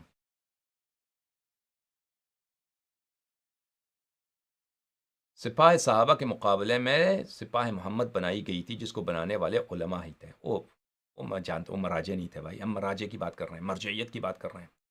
وہ تھا وہ غلام رضا جس نے سپاہ محمد صلی اللہ علیہ وآلہ وسلم بنایا تھا. اس نے مراجع کے حکم سے نہیں بنایا تھا، مراجع کی سپورٹ سے نہیں بنایا تھا. وہ خود وہی چوری ڈکیتی کر کے اس نے کچھ بنایا تھا، یاد ہے ہمیں، وہ لوگوں کو بھی پتہ ہے. علماء کا اس میں نہیں تھا، بلکہ علماء نے ان کی مخالفت کی تھی اس زمانے میں، ہمیں یاد ہے. لوگ جو گالی دیتے تھے وہ کافی، وہ تحریک نفاذ کا جو تھا صدر تھا نقوی صاحب جو تھے. بہرحال ہم مرجعیت کی بات کر رہے ہیں میرے عزیز. ہم نہیں کہتے کہ جتنے عالم ہیں وہ سب مرجع نہیں ہوتے میرے عزیز. اگر مراجع نے حمایت کی ہے، مراجع نے پیسے دیے ہیں، بطور مرجع کس مرجع نے دی ہے؟ اس نے حمایت کی ہے. آپ کے پاکستان میں جو شیعوں کا قتل عام ہوا ہے، آپ ہمیں بتائیے کس مرجع نے آپ کی حمایت کی ہے؟ لفظی کسی مثلا لفظی اس نے مذمت کی، اس کا کوئی فائدہ نہیں ہے. آپ کا دفاع آپ کہتے ہیں کہ وہ مذہب کا دفاع کرتے ہیں. کیسے دفاع کیا آپ لوگ جو قتل ہوتے ہیں رہے ہیں، بلکہ انہی مراجع کی وجہ سے آپ قتل ہوتے رہے. اگر وہ انقلاب نہ کرتے تو پاکستان میں شیعوں کا کوئی قتل عام نہیں ہوتا تھا، یہ یاد رکھیے. سمجھ میں آ رہی؟ اور افغان جہاد بھی جو ہوا ہے وہ اگر انقلاب ایران نہ ہوتا تو اس طرح افغان جہاد تھا ہی نہیں. پہلے تو جہاد غلط ہے، اب اس کو تسامح کے ساتھ جہاد کہتے ہیں. یہ اگر ہوتا ہے، اگر شاہی ایران باقی رہتا تو یہ سارا ویسٹ کا جو سپورٹ تھا وہ ایران کے تھرو افغانستان جاتا اور اس میں شیعوں کا زیادہ ہاتھ ہوتا. سمجھ میں آ رہی نا؟ پاکستان کی جو محوری حیثیت بنی،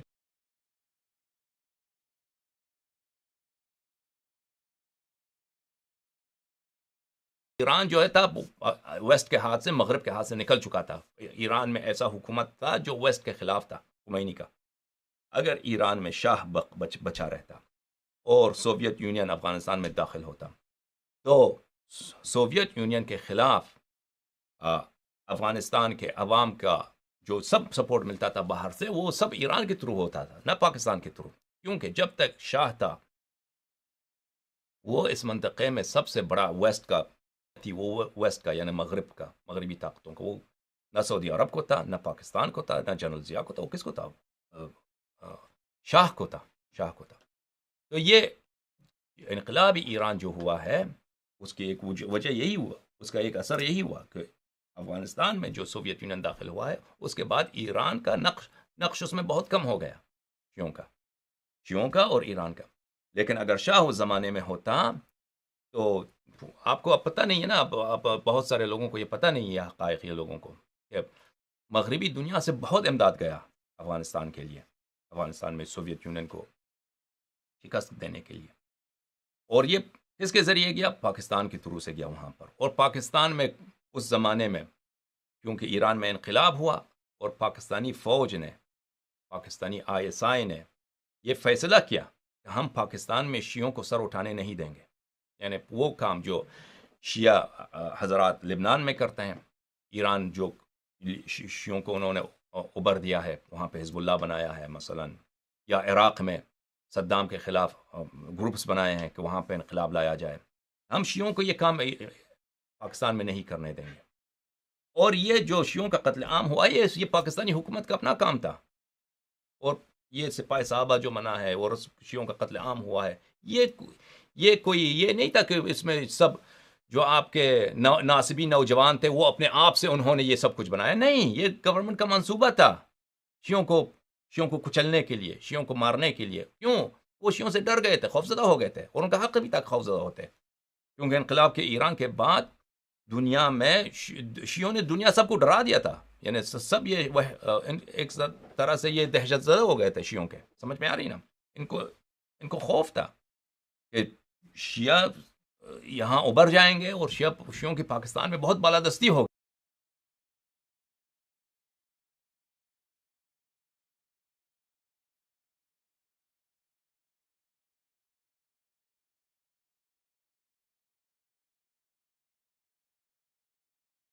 سمجھ میں آ رہی نا؟ سپاہ صحابہ بنا بھی تو اسی کے تحریک نفاذ فقہ جعفریہ کے مقابلے میں بنی ہے. اور یہ بکواس ان کی بیوقوفی دے کہ ہم پاکستان میں فقہ جعفریہ نافذ کریں گے. تحریک نفاذ فقہ جعفریہ کون آپ کو کرنے دے گا؟ وہ پاگل ہیں آپ. جب ایک مغل میں اقلیت ہیں، آپ کے فقہ کو کون نافذ کرنے دے گا؟ بہرحال پاکستان میں جو شیعوں کا قتل عام ہوا ہے میرے عزیز پچھلے 30 سال میں، سن 1990 کی دہائی میں، یعنی بے نظیر اور نواز شریف کے پہلی حکومتوں کے زمانے میں یہ چلتا رہا، بہت شدت کے ساتھ چلتا رہا، اور آج تک ہوتا ہے تھوڑا بہت. یہ ڈائریکٹ رسپانس تھا ایرانی حکومت کے خلاف. سمجھ میں آ رہی نا؟ تو اس مسئلے میں مرجع نے کیا میں نے سوال نہیں کیا مولویوں نے. بہت سارے مولوی مارے گئے بیچارے، بہت سارے مولوی نے، جیسے آپ کہتے ہیں ایک مولوی وہ رضا نقوی تھا نا اس کا نا، اس نے سپاہ بنایا، سپاہ محمد صلی اللہ علیہ وآلہ وسلم. اس کو بیوقوف نے اس نے نام بھی رکھنا ہوتا نا، یہ غلط نام ہے سپاہ محمد. سپاہ رسول اللہ صلی اللہ علیہ وآلہ وسلم نام رکھنا تھا، احترام کے ساتھ، لقب شریف کے ساتھ. بہرحال یہ مراجع کا کام نہیں تھا. کیوں آپ بے انصافی کر رہے ہیں؟ کہہ رہا ہے ڈنگر کے انقلاب آنے سے پہلے بھی پاکستان انڈیا میں شیعہ قتل ہوئے ہیں. نہیں، شیعوں کا اس طرح قتل نہیں ہوا تھا. کوئی فسادات ہوئے ہوں، چھوٹی موٹی فسادات، کوئی واقعہ کبھی چھوٹی موٹی فسادات ہوئے ہوں، وہ بھی بہت نادر طور پر ہوئے ہیں. لیکن آپ 70 کے دہائی میں جائیں، پاکستان کا وزیر اعظم وہ بلکہ پاکستان کا صدر یحییٰ خان شیعہ تھا، پاکستان کے فوج کا کمانڈر ان چیف ایک زمانے میں شیعہ ہوتا تھا، سکندر مرزا کو بھی کہتے ہیں شیعہ تھا، پاکستان کو بنانے والا قائد اعظم. یعنی تعصب نہیں تھا اس زمانے میں، پہلے زمانے 70 کے دہائی میں، 60 کے دہائی میں، 50 کے دہائی میں، 40 کے دہائی میں، 30 کے دہائی، 20 کے دہائی میں شیعوں کے خلاف کوئی تعصب نہیں تھا. شیعوں کے خلاف تعصب نہیں تھا، اور ایک گروہ بھی نہیں تھا. اب جو بنا ہے نا، گروہ بنے ہیں، تنظیم بنے ہیں، جن کا کام یہی ہے کہ شیعوں کو قتل کر دو، جو شیعوں کو مارنے کے لیے وہ جنت جانے کی کوشش کرتے ہیں. سمجھ میں آ رہی نا؟ یہ سب انقلاب ایران کے بعد بنا ہے. انقلاب ایران سے پہلے 60 کی دہائی میں مجھے یاد ہے ایک جگہ میں نے پڑھا تھا کہ کہیں فسادات ہوئے تھے، وہ بھی بہت محدود جگہ تھا. لیکن اس طرح جہاد کا کوئی تنظیم ہو، جن کے پاس مفتی ہوں، جن کے پاس مثلا باقاعدہ ان کی تنظیم کے پاس بہت زیادہ گورنمنٹ کے ان کے پاس سپورٹ حاصل ہو کہ وہ شیعوں کو قتل عام کریں، یہ اب پاکستان میں ایک حقیقت ہے، یہ سیریا میں ایک حقیقت ہے، عراق میں ایک حقیقت ہے، افغانستان میں ایک حقیقت ہے، دنیا کے مختلف ملکوں میں ایک حقیقت ہے. یہ جو بنی ہے یہ انقلاب ایران کے نتیجے کے طور پہ بنی ہے. اس سے پہلے کہیں نہیں تھا. آپ بیجا کوشش نہ کریں، آپ 50 کی دہائی میں جائیں، 60 70 40 کی دہائی میں، 30 20 کی دہائی میں جائیں، کہیں بھی اس طرح نہیں تھا کہ تنظیمیں بنی ہوں، ٹیررسٹ گروپس بنے ہوں، جہادی احزاب بنے ہوں، پارٹیز بنے ہوں کہ وہ شیعوں کو قتل عام کریں. سمجھ میں آ رہی نا؟ مغلوں نے شیعوں کا قتل کیا، جی مغلوں نے کیا ہے، وہ اس کا کوئی تعلق نہیں ہے. میں نہیں کہتا کہ تاریخ میں کبھی شیعہ قتل نہیں ہوا ہے، تاریخ میں شیعہ قتل ہوئے ہیں، درست ہے، صحیح ہے، اس بات آپ کی صحیح ہے. میں نہیں کہتا ہوں ان کی ذمہ داری مرجعیت پر ہے، میں نہیں کہتا ہوں کی، لیکن ابھی فی الحال جو ہے ہمیں سوچنا چاہیے، ابھی ہمارے عمر میں، ہمارے زمانے، ہمارے زندگی میں 70 کے دہائی میں شیعوں کا قتل عام نہیں ہے، 60 کے دہائی میں شیعوں کا قتل عام نہیں ہے، 50 کی دہائی میں شیعوں کا قتل عام نہیں ہے، 40 کی دہائیوں میں شیعوں کا قتل عام نہیں ہے. ٹھیک ہے کہ نہیں؟ 40 کی دہائیوں میں فسادات ہوئے ہیں، کن کے؟ ہندو مسلم پارٹیشن کے زمانے میں، جب پاکستان بنا ہے، ہندو مسلم فسادات ہوئے ہیں. ٹھیک ہے، اس میں مسلمان مرے گئے تو سب مرے ہیں، شیعہ مرے ہیں، غیر شیعہ مرے ہیں، سب مرے ہیں. لیکن 80 کے بعد شیعوں کا قتل عام کس لحاظ سے ہوا؟ جہادی گروپس بنے، اور ان کو پس پردہ حکومت پاکستان، فوج پاکستان کی سپورٹ حاصل ہے، اور اسی طرح سعودی عرب کی حکومت اور امارات وغیرہ جو نواسب ہیں ان کی سپورٹ کرتے ہیں، ان کی سپورٹ حاصل ہے. یہ جو بنی ہے اس کا تعلق وہ نہیں ہے کہ مغلوں کے زمانے میں کچھ ہوتا ہے. یہ ایک نیا فینامینان ہے، یہ ایک نئی حقیقت ہے. اس کی وجہ کیا ہے؟ اس کی وجہ یہ ہے کہ وہی میں نے آپ کو بتایا ہے کہ انقلابی ایران نے، خمینی نے اپنے آپ کو امام اسلام، وہ اس کے کانسٹیٹیوشن میں ہے کہ یہ پوری دنیا کا امام ہے، پوری دنیا کا امام ہے، ان کے ایران کے کانسٹیٹیوشن میں ہے. وہ یہ سب حکومت پاکستان، حکومت سعودی عرب، حکومت عراق، حکومت کویت، حکومت اردن، یہ سب طاغوت ہیں، اور صرف ایک حکومت اللہ کی ہے، وہ کس کی؟ خمینی کی، اور اب خامنئی کی. تو یہ سب غیر ناجائز حکومتیں، ان کو دینا چاہیے، خامنئی کو دینا چاہیے. تو ایسے حالت میں شیعوں کو نہ دبائیں تو کیا کریں؟ اچھا، سید عباس رضا بخاری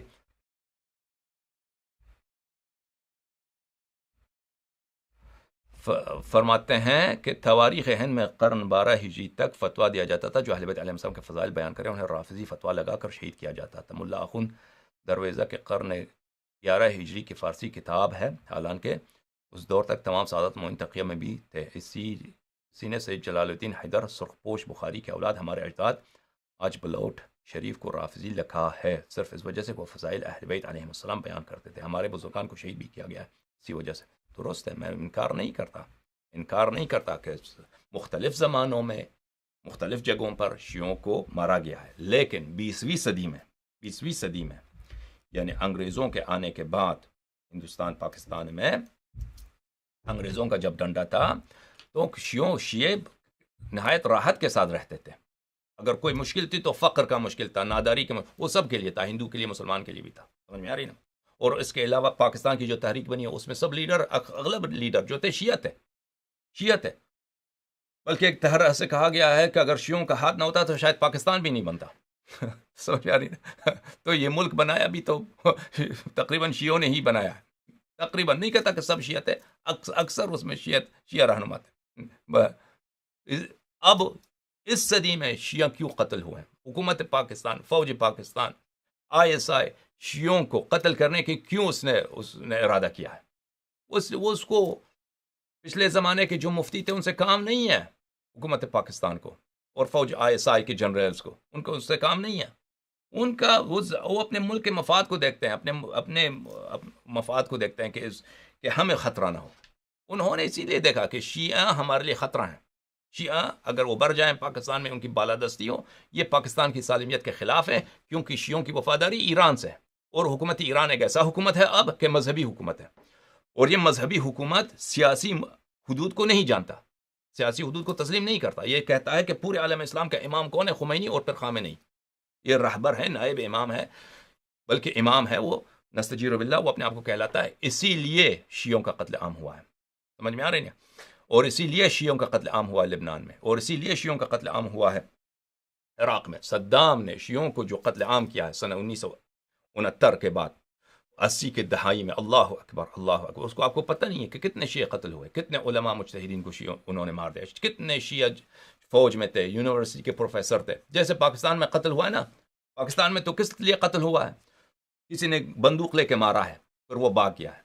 لیکن عراق میں گورنمنٹ نے خود ان کو پکڑ کے ان کو زندہ دفن کر دیا ہے، بہت ہزاروں کی تعداد میں. ہر عراق میں ہر گھر میں ایک شیعہ، 2 شیعہ فرد، ہر خاندان جو شیعہ کا ہے، 1 فرد، 2 فرد، 3 فرد ان میں سے جو ہے لاپتہ ہیں، مفقود ہیں. کس طرح؟ کیونکہ صدام نے ان کو پکڑ لیا ہے. پرانے 70 کی دہائی میں اس طرح نہیں تھا. بعث کا دشمنی تھی شیعوں سے، لیکن اس حد تک نہیں تھی. 60 کے دہائی میں نہیں تھی اس طرح. وہ بالکل ایک قومی حکومت تھی جو بعث کی حکومت تھی، لیکن ان کو ڈر ہو گیا شیعوں سے. سمجھ میں آ رہی نا؟ لیکن ہماری بات یہ ہے کہ جب یہ قتل عام ہوا ہے شیعوں کا پاکستان میں، تو جو لوگ کہتے ہیں کہ مراجع مذہب کی دفاع کرتے ہیں، تو انہوں نے آپ کے لیے کیا کیا ہے؟ اب مجھے بتائیں. کچھ بھی نہیں کیا. مناظر مکارم، علی سیستانی، خامنئی، انہوں نے کیا کیا ہے آپ کے لیے؟ کچھ بھی نہیں کیا ہے. آپ پاکستان میں آپ کی تکفیر ہوتی ہے، آپ شیعہ کافر ہیں، شیعہ مشرک ہیں، شیعہ کے عقائد پہ حملہ ہوتا ہے. صحیح ہے. اب تو نوبت یہاں تک آ گئی ہے کہ یزید پہ وہ شیعوں کے ساتھ یزید، اللہ اکبر، عمر ابو بکر کو چھوڑ کے یزید کی باری آ گئی ہے. کہ شیعوں کو یزید کی عظمت کا معاویہ کو چھوڑ دیں، کہ شیعوں کو اعتراف کرنا کس بات کی؟ یزید کی عظمت کی بات کی. ہم ان سے بڑے کو، ابو بکر کو نہیں چھوڑتے، عمر کو نہیں چھوڑتے. تو مراجع نے آپ کے خلاف، آپ مجھے بتائیں کہ سیستانی نے کوئی کتاب لکھا ہے آپ کی مذہب کے دفاع کے لیے؟ ناصر مکارم شیرازی نے کوئی کتاب لکھا ہے جو آپ کی مذہب کو، جو اتنے شیعہ، کوئی چھوٹی جمعیت بھی نہیں ہے، یعنی کوئی چھوٹی، کوئی محدود جگہ بھی نہیں. پاکستان عالم اسلام کا نمبر 2 سب سے بڑا ملک ہے، اور تعداد کے لحاظ سے دیکھیں شیعہ اس میں 30-40 ملین شیعہ ہیں، 3-4 کروڑ شیعہ ہیں. یعنی تعداد ان کی چھوٹی نہیں ہے، اور چھوٹا مسئلہ نہیں ہے. کتنے بڑے شیعہ اس ملک میں پھنس رہے ہیں، تکفیر ہوتی ہے صبح شام، جگہ جگہ دیواروں پہ لکھتے ہیں شیعہ کافر، شیعہ کافر، شیعہ کافر. ابھی سے نہیں، 80 کی دہائی سے ہے کہ نہیں؟ آپ مجھے بتائیں، آپ کے شیعہ مراجع نے آپ میں کس کی دفاع کی؟ آپ کی دفاع کی ہے کسی نے دفاع کی ہے آپ کی؟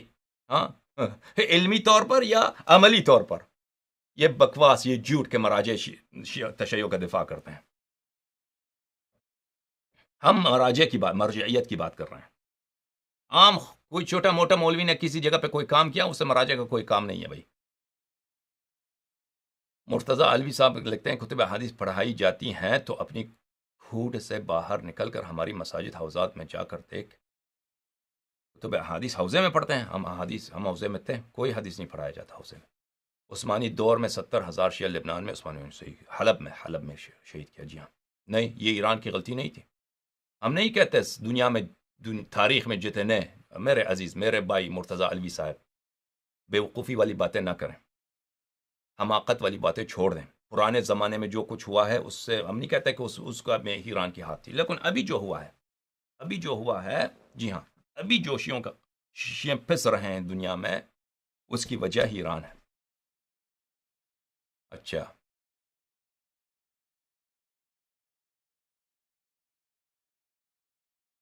سید عباس رضا بخاری، حضرت سید حسین جلال الدین المعروف جہانیاں جہاں گشت بن سید فلاں فلاں فلاں، انہوں نے مولا علی امیر المومنین علیہ السلام کے فضائل لکھے، حالانکہ وہ تقیہ تھے، پھر بھی ان پر اس وقت جب بھائی ہم دنیا میں شیعوں پہ ظلم ہوا ہے، لیکن حالیہ دور پہ جو ظلم ہوا ہے اس کی سبب کیا ہے، ہم اس کی بات کر رہے ہیں بھائی۔ تاریخ میں نہیں کہتے ہیں کہ جہاں بھی تاریخ میں ظلم ہوا ہے وہ مجتہدین کا قصور ہے، لیکن ابھی اس دور میں جو شیعوں پر کا قتل عام ہوا ہے اس کی طرف ہم نے اشارہ کیا ہے۔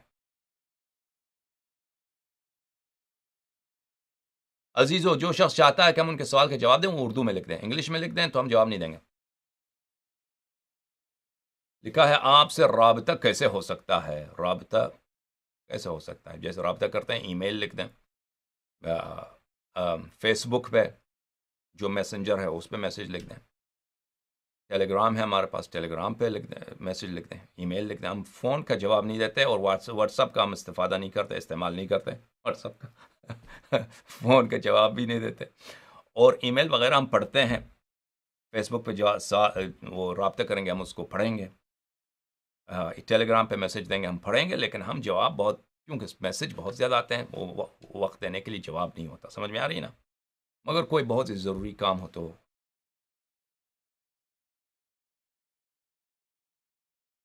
قبلہ حسن اللہ یری صاحب پاکستان کے جو مولوی حضرات شیعہ مذہب کے علماء کو آئے روز مناظرے کی چیلنج کرتے ہیں، پلیز ان کو آپ ہینڈل کریں۔ مجھے نہیں معلوم کسی نے کوئی مجھے چیلنج کرے تو میں قبول کر لوں گا، کوئی مرد ان میں ہے جو مجھے چیلنج کریں۔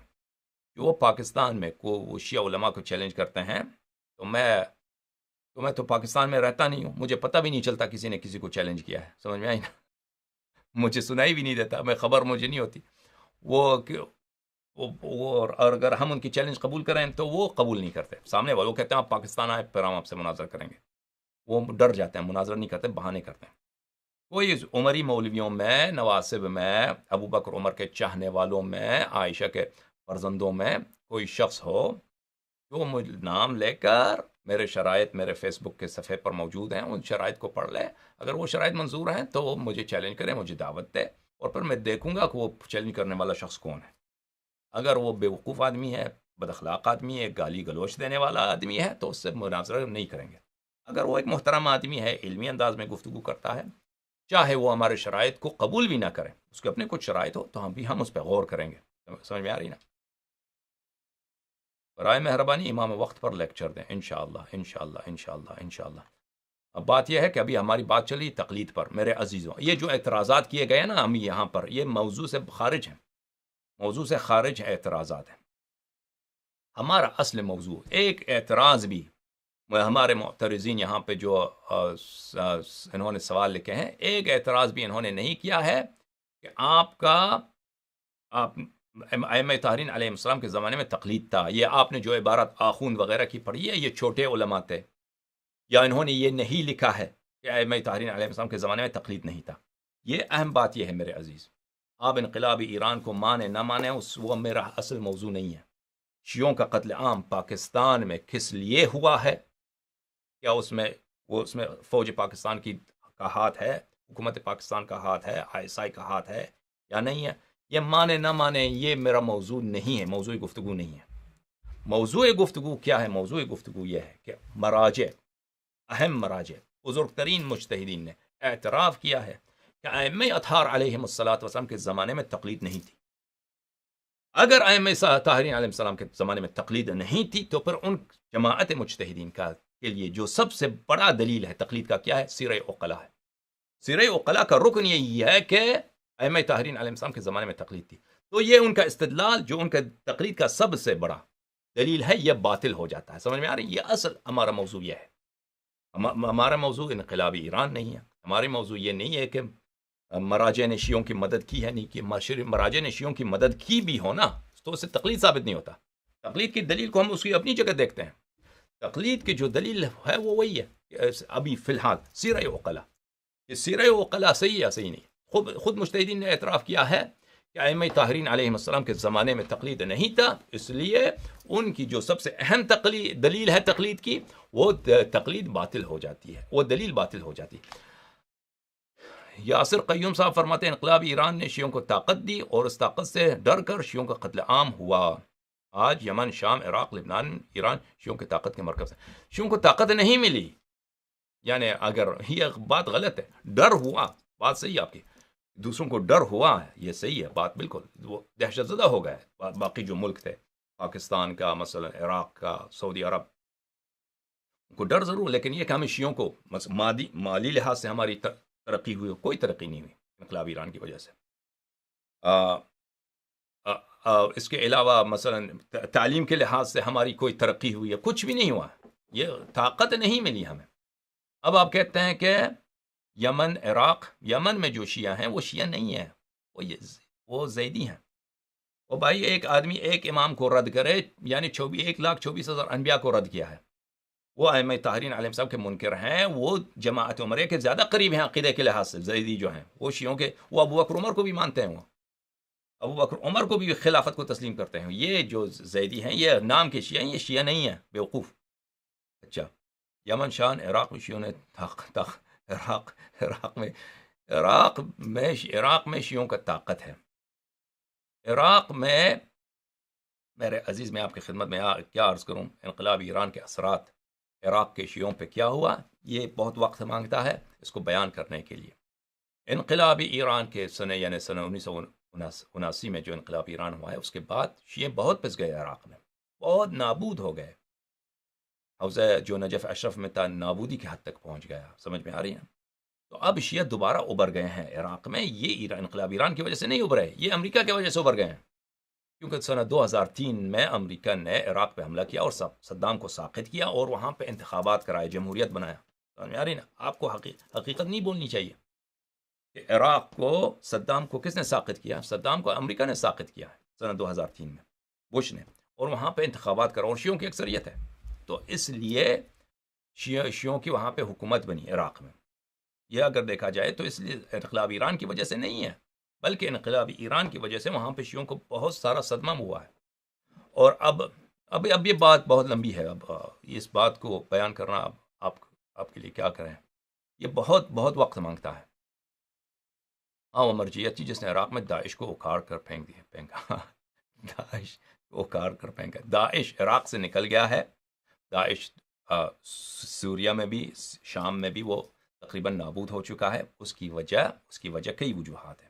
ایک وجہ یہ ہے، ایک وجہ جو اہم وجہ ہے وہ یہ ہے کہ پوری دنیا نے اس کے ساتھ دیا ہے، اس کو لڑنے کے لیے، اس کے خلاف لڑنے کے لیے. روس نے، امریکہ نے، برطانیہ نے، فرانس نے، اور عراقی فوج نے، اور اس کے ساتھ شیعوں کے جو کچھ والنٹیئرز تھے، شیعوں کے والنٹیئرز تھے، وہ بھی تھے ان میں سے.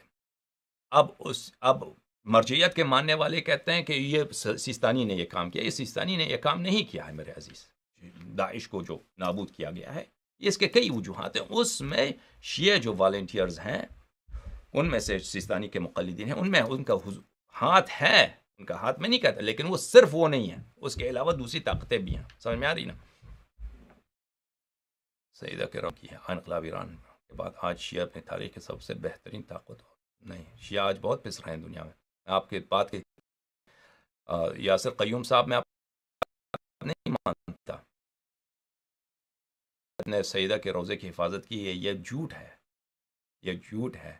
جو شام میں جو لڑائی تھی وہ سیدہ کی، یہ پیراہن عثمان کی طرح نا، جو وہ ایک بعثی حکومت، سوشلسٹ حکومت ہے بشار اسد کی، جو خدا کو بھی نہیں مانتے، خدا کو، اللہ کو بھی نہیں مانتے، سوشلسٹ حکومت.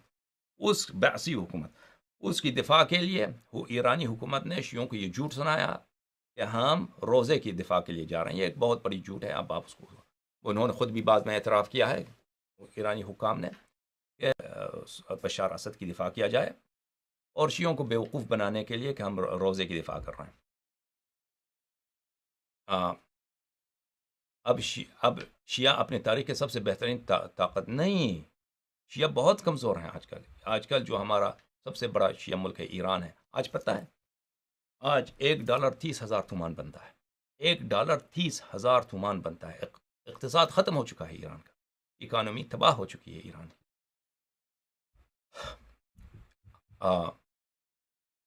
شیعہ ہر جگہ زیر پاں ہیں، ہر جگہ زیر پاں ہیں. علمی لحاظ سے شیعہ مولوی اپنے مذہب کا دفاع نہیں کر سکتے.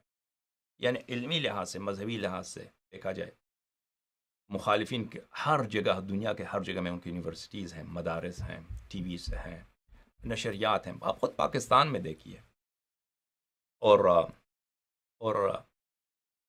اس کے مقابلے میں ہمیں دیکھیے، سعودی عرب کو دیکھیے، اس کے اقتصاد کو دیکھیے، امارات کو دیکھیے، اس کے اقتصاد کو دیکھیے، اور شیعوں کو دیکھیے. شیعہ سب سے بڑا ملک ایران ہے. بہت نادار لوگ بھوک سے مر رہے ہیں. وہ ایران جو شاہ کے زمانے میں ایک ڈالر 7 تومان تھا، $1 7 7 اب 30,000 تومان پہنچ چکا ہے. 30,000 تومان پہنچ چکا ہے. وہ زمانہ جو شاہ انقلاب کی شروع کے زمانے میں جب ہوا ہے کہ ایران بر صغیر معاف کیجیے گا خاور مشرق وسطیٰ کے اہم ترین ممالک اقتصاد کے روح سے تھا، تعلیم کے روح سے تھا. اب ایک عقب ماندہ ایک شکست یافتہ ملک بن چکا ہے. اب ان حقیقت کو چھوڑ کر ایک خواب دیکھ رہے ہیں کہ ہم شیعہ بہت طاقتور ہیں. اس طرح نہیں ہے. حقیقت کچھ اور ہے میرے عزیز. ہم بہت پسماندہ قوم ہیں، بہت ہی پسماندہ قوم ہے. اقتصادی لحاظ سے پسماندہ، عسکری لحاظ سے پسماندہ. ہر جگہ، ہر ملک میں ہمارے قبور ائمہ طاہرین علیہ الصلوۃ والسلام بقیع میں تباہ، اس کو کوئی یاد ہی نہیں کرتا. یعنی اب امام حسین علیہ السلام کا روضہ تباہ ہو جائے، نستجیر باللہ، کہ اس کتنی مصیبت ہوگی. 4 کربلا، 4 نجف اشرف بقیع میں تباہ ہیں. کوئی اس کو یاد، کوئی پوچھتا ہی نہیں. آپ کہتے ہیں ہم طاقتور ہیں. خاک کے طاقتور ہیں، خاک کے طاقتور ہیں. ہر جگہ آپ کی تکفیر ہوتی ہے، جواب نہیں دے سکتے. آپ کو یزید کے، آپ کے اپنے ملک میں پاکستان میں آپ کو یزید کے عظمت کے اعتراف کے لیے آپ کو پکارا جاتا ہے. ہاں، یہ کوئی 40 سال پہلے کوئی جرأت تھا کسی کو اس طرح مطالبہ کرتا شیعوں سے کہ آپ یزید کی عظمت کا کے اعتراف کریں، اور آپ کہتے ہیں ہم طاقتور ہیں. شرم نہیں آتے آپ لوگوں کو. انقلاب ایران سے پہلے کب سے بہتر حالات شیعوں پر آئے تھے. انقلاب ایران سے پہلے شیعوں کے کیا حالات تھے؟ شیعہ قتل نہیں ہوتے تھے. شیعہ ہونے کے ناطے تکفیر نہیں ہوتی ہمارے ہر جگہ، ہر گلی میں. ہم اگر پاکستان کا صدر بھی شیعہ ہوتا، وہ کھل کے کہہ سکتا تھا کہ میں شیعہ ہوں.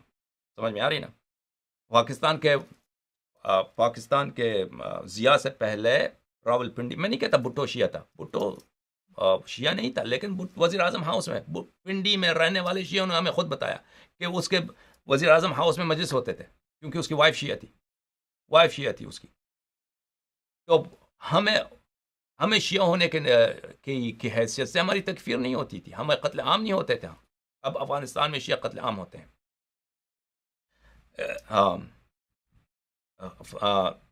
مختلف دنیا کے مختلف میں آپ کویت جائیے.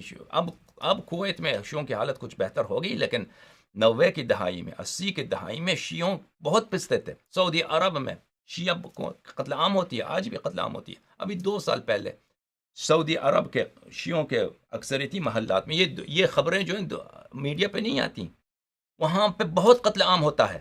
یعنی شیعہ وہ فوج کو بیچتے ہیں، یہ سعودی گورنمنٹ، وہ شیعہ محلوں کو گھیرے میں لیتے ہیں، وہاں کے نوجوانوں کو قتل کرتے ہیں. وہ دنیا کسی کو خبر بھی نہیں ہوتی. اب یہ بات آپ کہتے ہیں کہ 70 کی دہائی سے پہلے، انقلاب ایران کے پہلے سے شیعوں کی کیا حالت تھی؟ شیعوں کی حالت بہت بہتر تھی، اس لحاظ سے کہ ہمیں قتل عام نہیں ہوتی تھی، ہمارے خلاف تعصب نہیں تھا، دنیا ہمیں بری نظر سے، نیچ نظر سے نہیں دیکھتا تھا. اب آج کے زمانے میں دیکھیے، آپ کو پتہ ہے کہ دنیا کے بہت سارے ممالک میں لفظ آیت اللہ گالی ہے. لفظ آیت اللہ گالی ہے.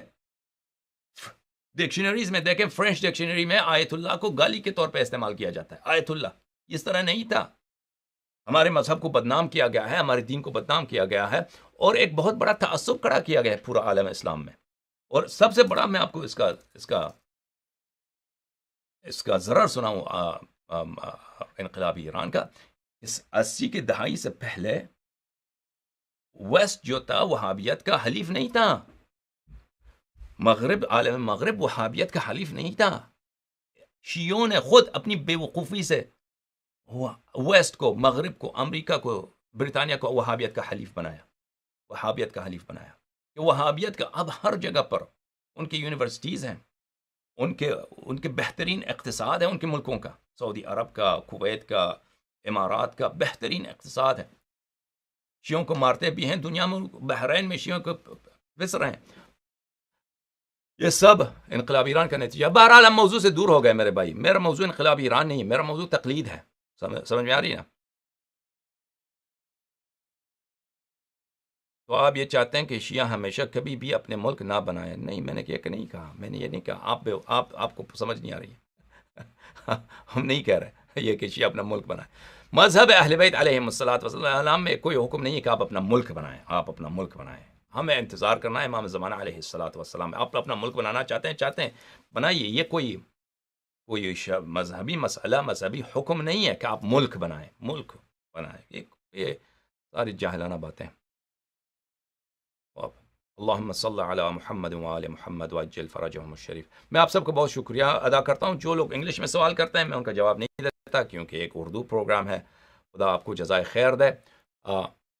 انشاءاللہ تبارک و تعالی کل مزید انشاءاللہ تقلید کے مسئلے پر گفتگو ہوگی آپ سے. اللہم کن لولیک الحجۃ ابن الحسن صلواتک علیہ وعلی آبائہ فی هذه الساعة وفی كل ساعة ولیا وحافظا وقائدا وناصرا ودلیلا وعینا حتی تسکنه ارضک طوعا وتمتعه فیها طویلا. اللہم صل علی محمد وآل محمد وعجل فرجہم الشریف. اے پروردگار عالم، اہل بیت الطاہرین علیہم الصلوۃ والسلام کے صدقے ہمارے گناہوں کو معاف فرما. اللہم صل علی محمد وآل محمد وعجل فرجہم. یا علی مدد.